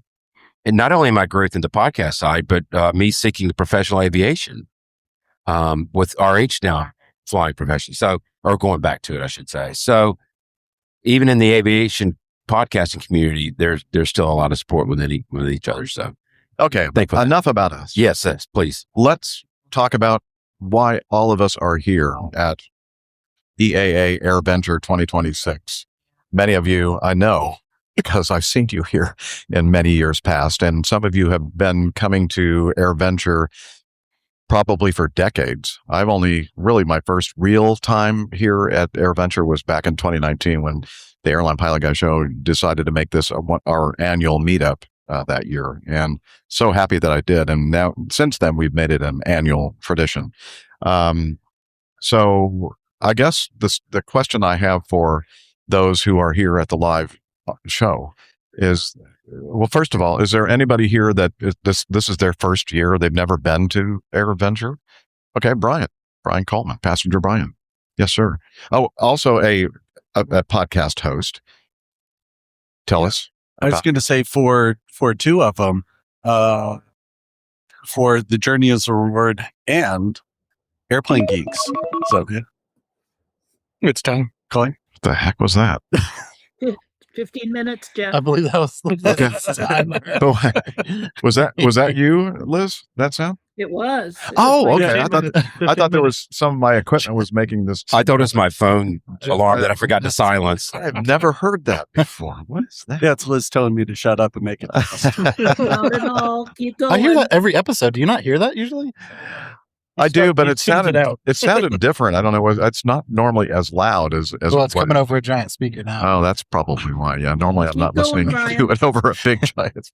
No, I love it. Yeah, Liz asked me, "Oh, do you want me to keep doing that for part 2?" And I said yes, because most of the time when people listen to the show, they don't get to hear. They hear some of what Liz is saying to us in the background, but a lot of the stuff, like what she just said about the time marks and where we are in the show, to kind of keep us aware of everything going on. I don't include in the audio only podcast, and the live show and the video. Nobody can hear them, just the hosts, because we have this back channel kind of setup. So I said, no, please, I want you to do that, because I want everybody to hear you and what you normally do on a week to week basis when we're recording the show. So thank you. Just threw me off a little bit. Sorry. Sorry, Brian. Yeah, go ahead, Brian. No, it's fine. I'm used to being interrupted, so not a problem.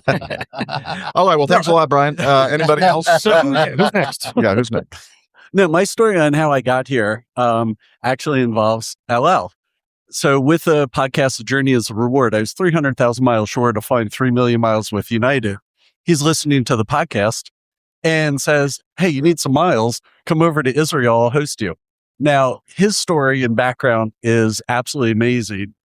Part of the Israeli Air Force, blah, blah, blah, blah, blah. He sets up 3 days of meetings and interviews for me that cannot be equaled. Then we stay friends or drinking companions. And he says, hey, I'm thinking about coming over to AirVenture. Would you want to rent a camper with me? Like, sure. We had a great time in Israel. Let's give a shot on this continent and see what happens. And yeah, so what do you think? Why and how I'm here. It's big. Yeah, it's impossible to see like everything. I can't tell you how many times yes. Yeah, no, it's absolutely impressive. Super glad that I'm here. Again, meeting the people, meeting the community is really, really important. And what I'd like to do, if anyone's ever listened to Airplane Geeks or The Journey is a Reward, they know every time I fly, I bring gifts to the flight attendants and the flight crew. Guys and gals on the flight deck. And I will give out either a hanger that goes over the seat back or a flip tab opener. So anybody that wants one, send an email to IamReallyOffended@yahoo.com. And it doesn't matter how you spell it with IM or IAM. I will send you a flip top opener or airplane tray table hook. Okay, say it again so they can get their merch, their swag. Yeah, it's IamReallyOffended@yahoo.com, which I actually stole that kind of from you being really offensive. Yeah, I'm offended. You're at airlinepilotguy.com. Yeah. All right. Thank you, Ryan. Okay. How about some of you old timers? And when I mean old timers, not age wise, but just you've been around AirVenture. All right. This guy's a pro. Anybody got the under on 1984? I think you went. Yeah, 84. Wow. That's a long time ago. Yeah. 1984. Oshkosh always evolves. Is much bigger now than it was then, but it was big then. But the thing that doesn't change is the community. And that's why Oshkosh continues to grow, continues to evolve, because it has a community really unlike any other, and then combines it with more airplanes in one place than anywhere else, and being close to the action with airplanes that really no other air show experience provides. Well, what you forgot to do is when you first started talking, you didn't tell us who you were, where you're from, what you do. All right. So Virgil Zetterlin, Plane Places and Adventures. That's his YouTube channel. Yeah, my YouTube. Very good channel. Cool. Yep. Pensacola, Florida now. Grew up in Ohio. Big,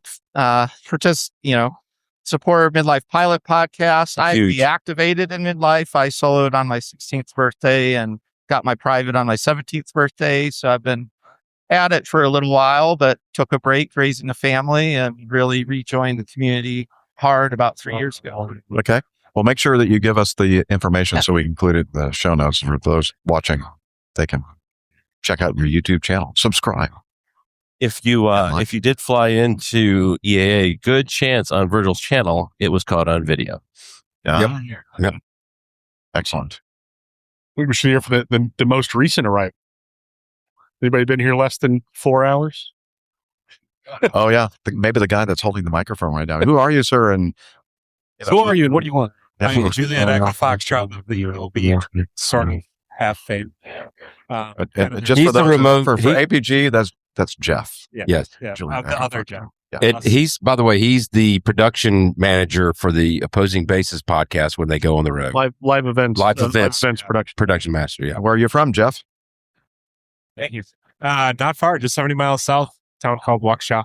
Okay. So I flew up today in 172. It was pretty lucky. There was a lot of holds and closed arrivals, but I made it in first shot. Didn't have to do any holds and landed on the Great Dot. You did have to park in Canada, though, right? Yeah, I was on the north side, but I mean, there's jokes everywhere. You know, the south lot is the north side of something else. It's the same with the north. You're the south side of something else. Yeah. Cool. Yeah, this is the second time I've flown in, and probably the fifth or sixth South Oshkosh AirVenture I've been to. It's a great place. Yeah. A lot of fun. Awesome. All right. Very cool. Very excited to see you. Haven't seen you in a while. Yes. It's where you see all your friends. Yeah. It's a really friend reunion. So I'm Eyal, 5,000 miles from here, from Israel. You win. You win. The Australian guys didn't came today. Ex-Israeli Air Force pilot and navigator and pilot. The sequence is not matter. What airplanes? Oh, F4, A4, F-16, F-15, both models. Wow. Part of them back seat and part of them front seat. Have a CPL and instrument rating. And I'm a chief ground instructor in the only ground academy in Israel. I met all the pilots in Israel because they must have their theory one way or the other. And I am the source. Gatekeeper. Yeah. Gate teacher. Outkeeper. Okay, there you go. I teach pilots, controllers, dispatcher, every occupation in aviation in Israel. I began listening podcast just to improve my English. I began with airplane gigs, and then I discovered one by one, as you mentioned them in the podcast. I listened to the other. Now I have to listen to you. Because this is the first time I heard about it. And from time to time, I meet someone. First one was Hillel, I think. When I discovered that he came to Israel, I met him. I don't know if you know, Hillel speaks Hebrew more good than many Israelis. Yeah. We meet several times. Then Brian and Oshkosh. For me, being Oshkosh is like a Christian came to Israel or a Muslim came to Mecca. I didn't know it. I just realized it in the first night. I'm an airplane fan from age of 8. And I discovered that now when I hear a plane, I even didn't raise my head to see it because it does not interest me so much. The interesting thing is the people. That's it. Yeah. Everybody said, so I joined the club and I met many people, even in the dinner, in the table, people that none of us know, but after 5 minutes, we know something about it, not everything. You're talking about the props and hops? Yeah. Yeah, something like that. Yeah. And I drink beer I drink all amount of beer that I drink 1 year in 4 days, and I have no chance to reach Brian here. Yeah, and RJ too. He is impossible. So I join here. I enjoy here very, very much, and I hope to meet you again, whether in Oshkosh or in Israel. Everybody will come to Israel. We'll have a VIP treatment as Brian. So you are welcome to call me anytime. Thank you very much. Thank you. Thank you, Al. All right. We're waiting for someone else to tell us about their experience. Did anybody have any kind of a more interesting than your normal kind of experience? And I'm not asking that man back there sitting on the steps there. But everyone else's abnormal experience is his normal experience. I know. Yeah. Oh, hello. Wait a minute. Hang on. Yeah. There we go. I got the shower. It'll make you feel at home. Yeah. So I was on a couple episodes ago, actually, and I didn't say anything on the air that there was a chance I wasn't going to make it because my plane's magneto wasn't working right. And we got that fixed. So yay. I flew out, had a great time, met up with one of our fans, Jennifer, at the National Museum of the United States Air Force outside of Dayton. That was lovely. Weather was unbelievable. And so I flew. What's that? No, unbelievable. Great. I was at, cruising at 8,500 feet with a tailwind going west, which is like never happens. So it was great. Then I flew that was the Wednesday before the show started. Thursday morning, I flew out heading towards Kenosha. And by the time I got to Kenosha, visibility was 0 in the smoke.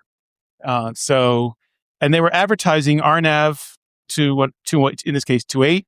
Circle to land 36 because their main runway 1028 was closed for renovation. And I'm like, are you kidding? You're actually open in this stuff? I was like, you gotta be kidding me. So I'm like, okay, if they're open, it's okay, I think. And so I am instrument rated. So I'm like, okay, of course I was already in the soup at that point. So of course I was instrument rated. So I'm heading off to the RNAV and they're vectoring me around. And yeah, it was 0 with about 100 feet vertical visibility, close to 0 feet lateral visibility, very close. It was less than a quarter mile, I would say. And at one point, I'm on the arrival or on the approach, and I've got my nose pressed up against the plexiglass, looking out for the runway, and I could barely see the only thing I could look out for was the runway in front and the glide slope and localizer out of the corner of my eye. And then I stopped looking at the glide slope and localizer because there was no way I'm going to miss this runway. So I had two things going through my head at the same exact time. The first one was you can always go around. And the second thing was there's no way I'm going around. I was not going to go mist and I was not going to go around in that kind of weather. It was, whatever, meteorological conditions, smoke. And what's the code? But the FU. Yeah, the code was FU. And I saw the piano keys. I immediately told ATC airport in sight and almost forgot to circle to land. They didn't have to, but the moment they came on the air to tell me to turn south to circle, I started circling, but it was a coincidence that I started circling, realizing, okay, enough praying thanks that I saw the runway and it's time to actually land. I was on the base turn to final and the tower lost sight of me. That's how bad the visibility was. I was nowhere. I was just within a few hundred feet of the tower and very low to the ground. And so they asked me if I could still see the airport. And I'm like, I am not losing sight of that airport. That's not going to happen. And so I landed. Everything was fine. Next morning, I had an instrument. In order to land on an IFR flight plan, you have to have a slot reservation during the NOTAM period at Oshkosh. So I had a slot reservation. This was the first time I didn't cancel it because I was going to need it to get in. So I taxi out, get my clearance, and get as far as the tower because I was going to do my run up, and my alternator failed.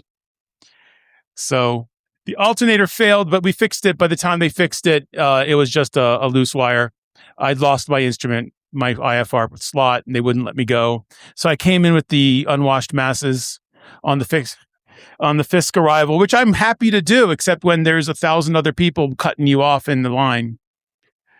Never resemble that remark. Yeah, a flight of 7 decided that the spot in front of me was exactly where they wanted to be, despite the fact that you could easily see that there was no room to be there. And then they slowed to 80 knots instead of the 90 knots, which is in the note of. Oh, they had to make space. Yeah, they had to make space, right, for themselves. I was just grateful that I didn't get told to go around because these guys I was too close to them. And so they put themselves there. That was my arrival. Landed. Everything was great. On the dot, the whole business. And here I am, grateful to be here. And so you asked for an unusual. That was the most challenging instrument landing I'd ever done by a long shot. So that was the interesting arrival. Cool experience. Nice. I actually got here on Friday. Originally, it was supposed to be Friday morning at like 8:30, and it didn't. It ended up being closer to 1:30 by the time I got here. So the good news was that it cleared out a lot faster than the TAF said it would. Very good. Just past the half-hour mark, guys. Thank you. Uh-oh. Are you nervous? Yes. You should be. Yeah. No, I'm actually going to be moderately serious for a change. Uh-oh. Oh, Lord. Here we go. Which is unknown territory. I'm even more scared. Yeah. It's not going to go well. So just following on from Hillel there, I want to put out a couple of thank yous. So dispatcher Mike Carroll's very kindly offered to take me up on a little jolly in his beautiful Beechcraft Musketeer this morning. He said, well, we'll go up to 5,500 feet so you can get some pictures of the whole of Oshkosh and I'll come back in. And that was the plan. It didn't exactly go to plan. And 3 times around the lake, having got to Fisk for 3 times. You got a lot more pictures of the lake than you intended. We got a lot of pictures of the lake. So firstly, thank you to Mike. He is a phenomenal pilot because it's very intense flying. And Hillel, you mentioned the people are slowing down to 80 knots. Well, when we were coming in for our 4th attempt, they were down to 60 knots, which doesn't really work. But thank you to Mike for the beautiful flying that he did. But what I really wanted to do, air traffic controllers get a lot of stick. But this here at AirVenture only works because of all of the volunteer air traffic controllers. It's chaos, but it would be absolute carnage without them. And the controllers down at Fisk this morning were phenomenal.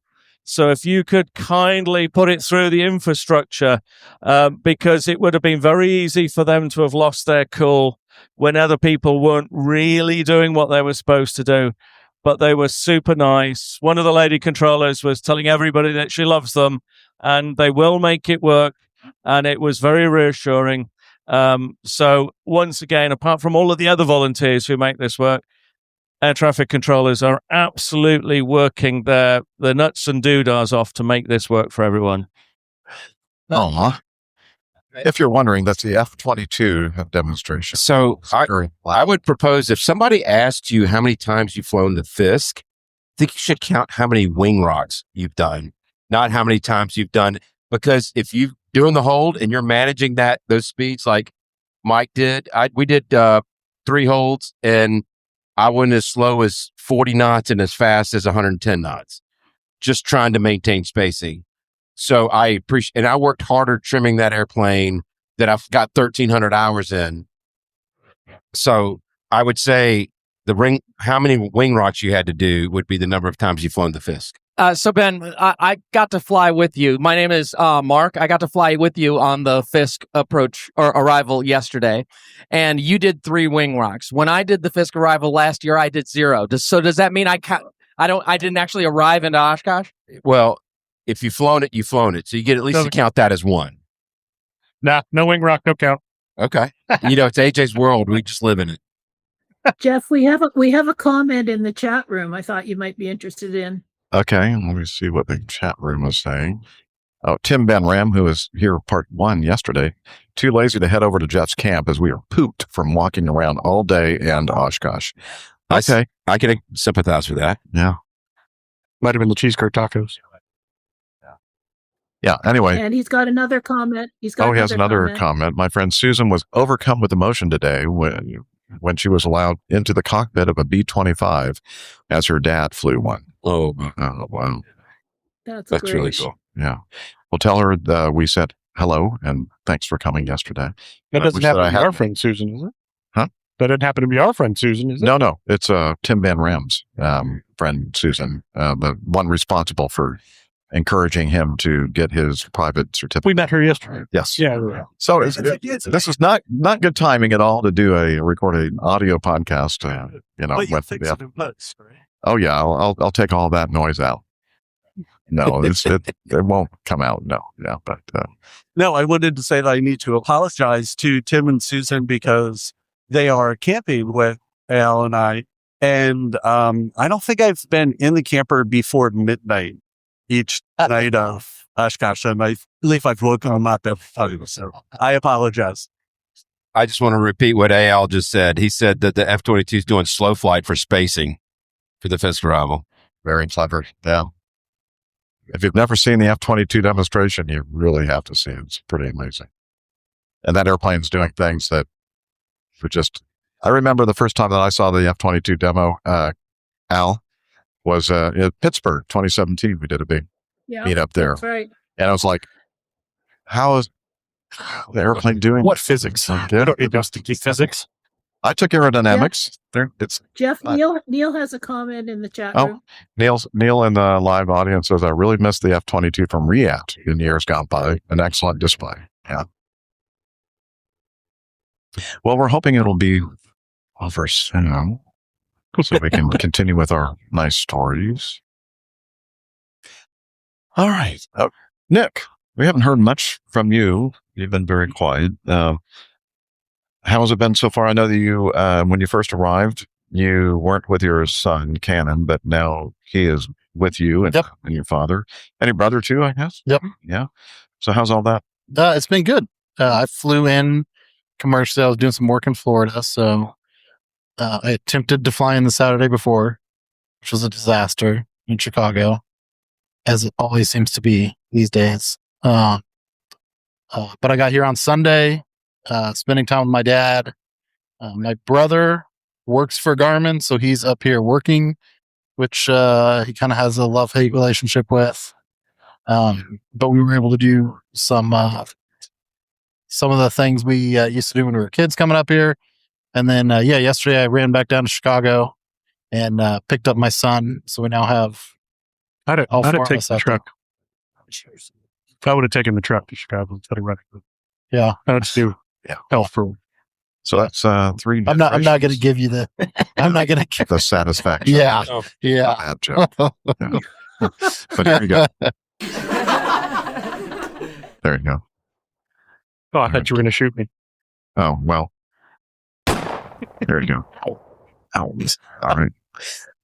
Good. Yeah, but it's been great. It was a little hot the first day, but and obviously the smoke was not ideal.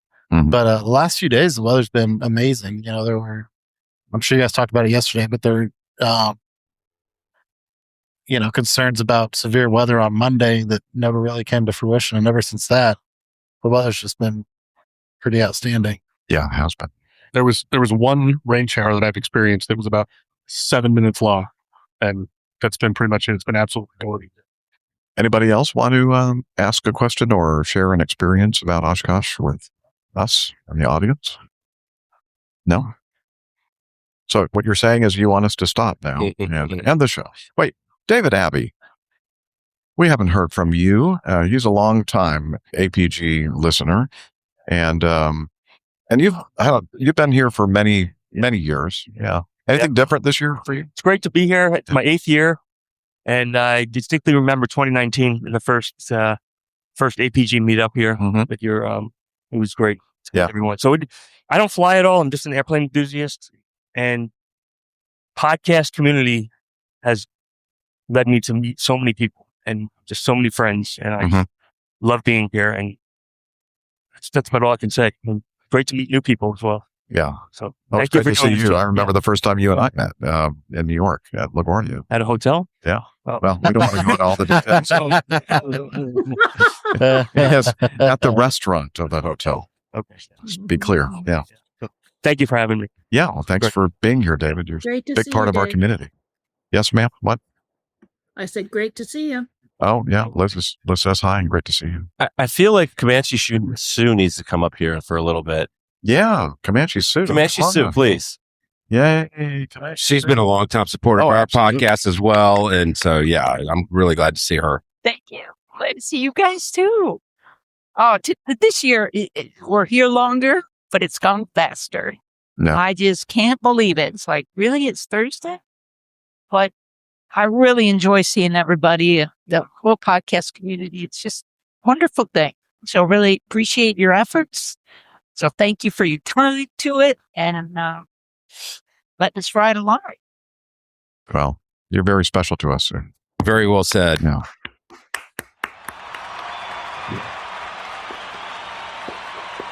All right. And by the way, if you're wondering what kind of airplane that she flies, it's a Comanche. Yeah. Yeah. Tim Van Ram has a very insightful comment. Yeah. Oh, Tim Van Ram says the Goodyear blimp wasn't as near as loud as the F-22. No, it wasn't. But by the way, it was what? How many? 10, 15 minutes ago when the Goodyear blimp went by? I don't know. It's like pretty cool. Mm-hmm. Yeah. 45-minute mark, guys. 45 minutes. Okay. I mean, we don't have to keep going. If there's really nothing else to say, then we can just have the show and we can You just wanna continue go drinking. drinking?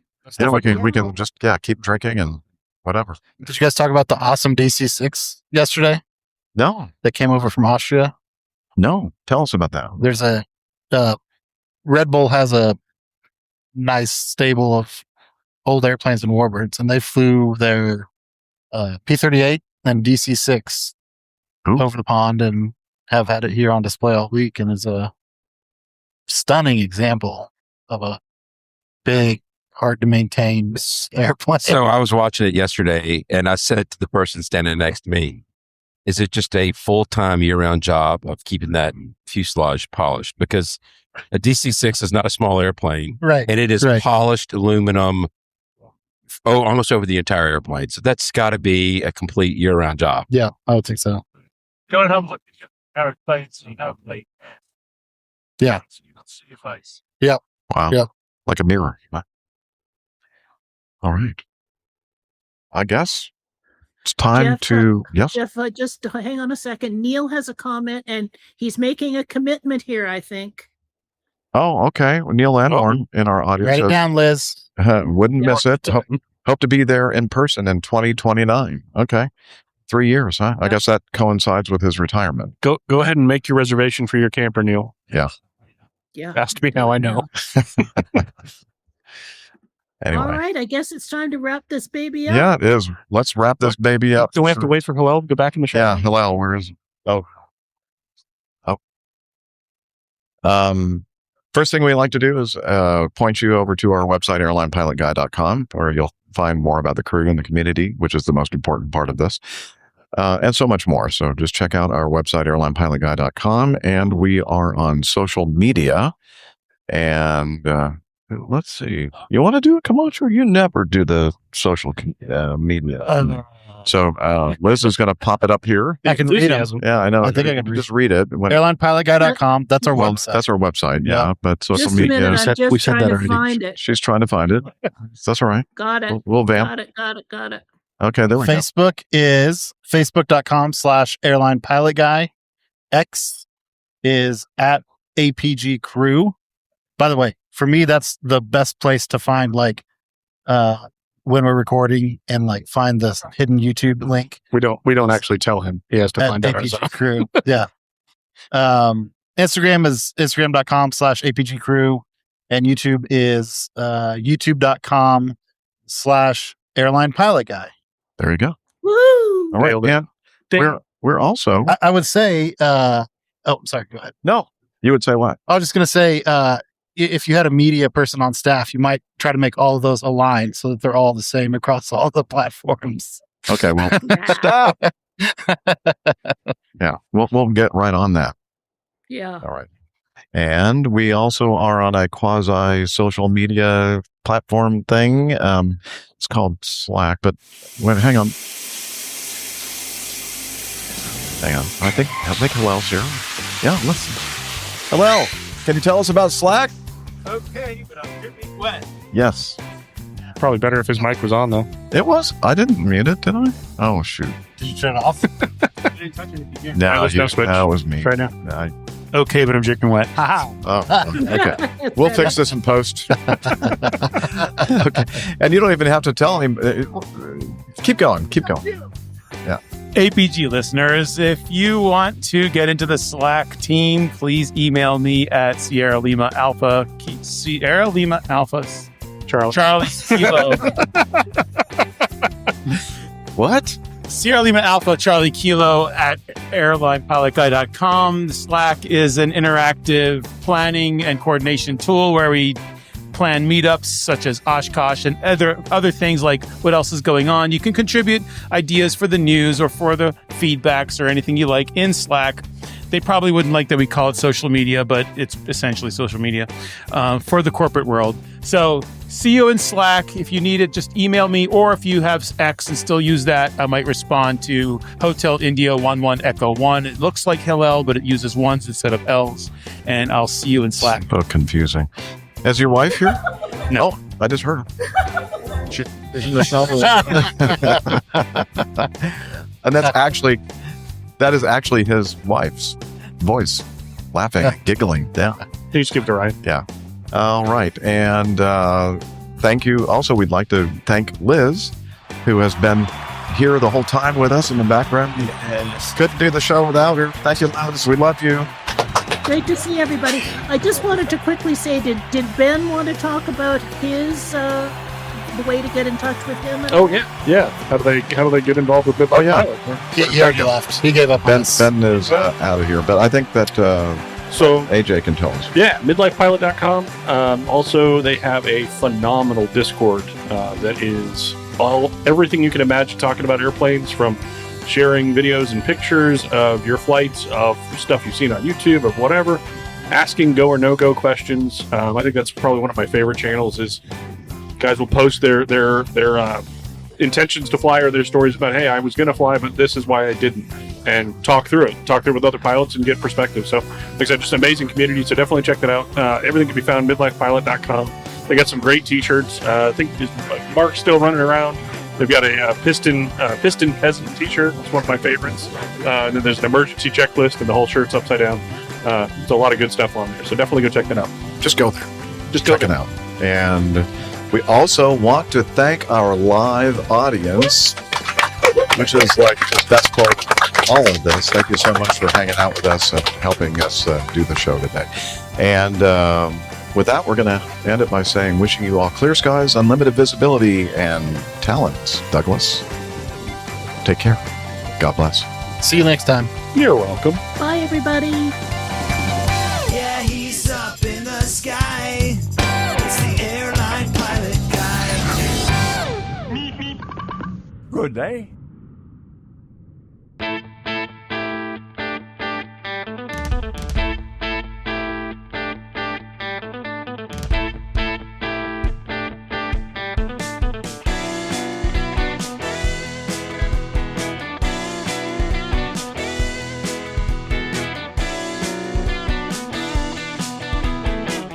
I used to be such a good pilot till I started APG. I opened doors for little old ladies. I helped them to their seats. Airline pilot guy, I fly Omega. Oh, airline pilot guy, he can land in heavy fog. I got no friends 'cause I'm always flying. I just don't have the time. But I can land this old plane. I can land it just fine. Airline pilot guy,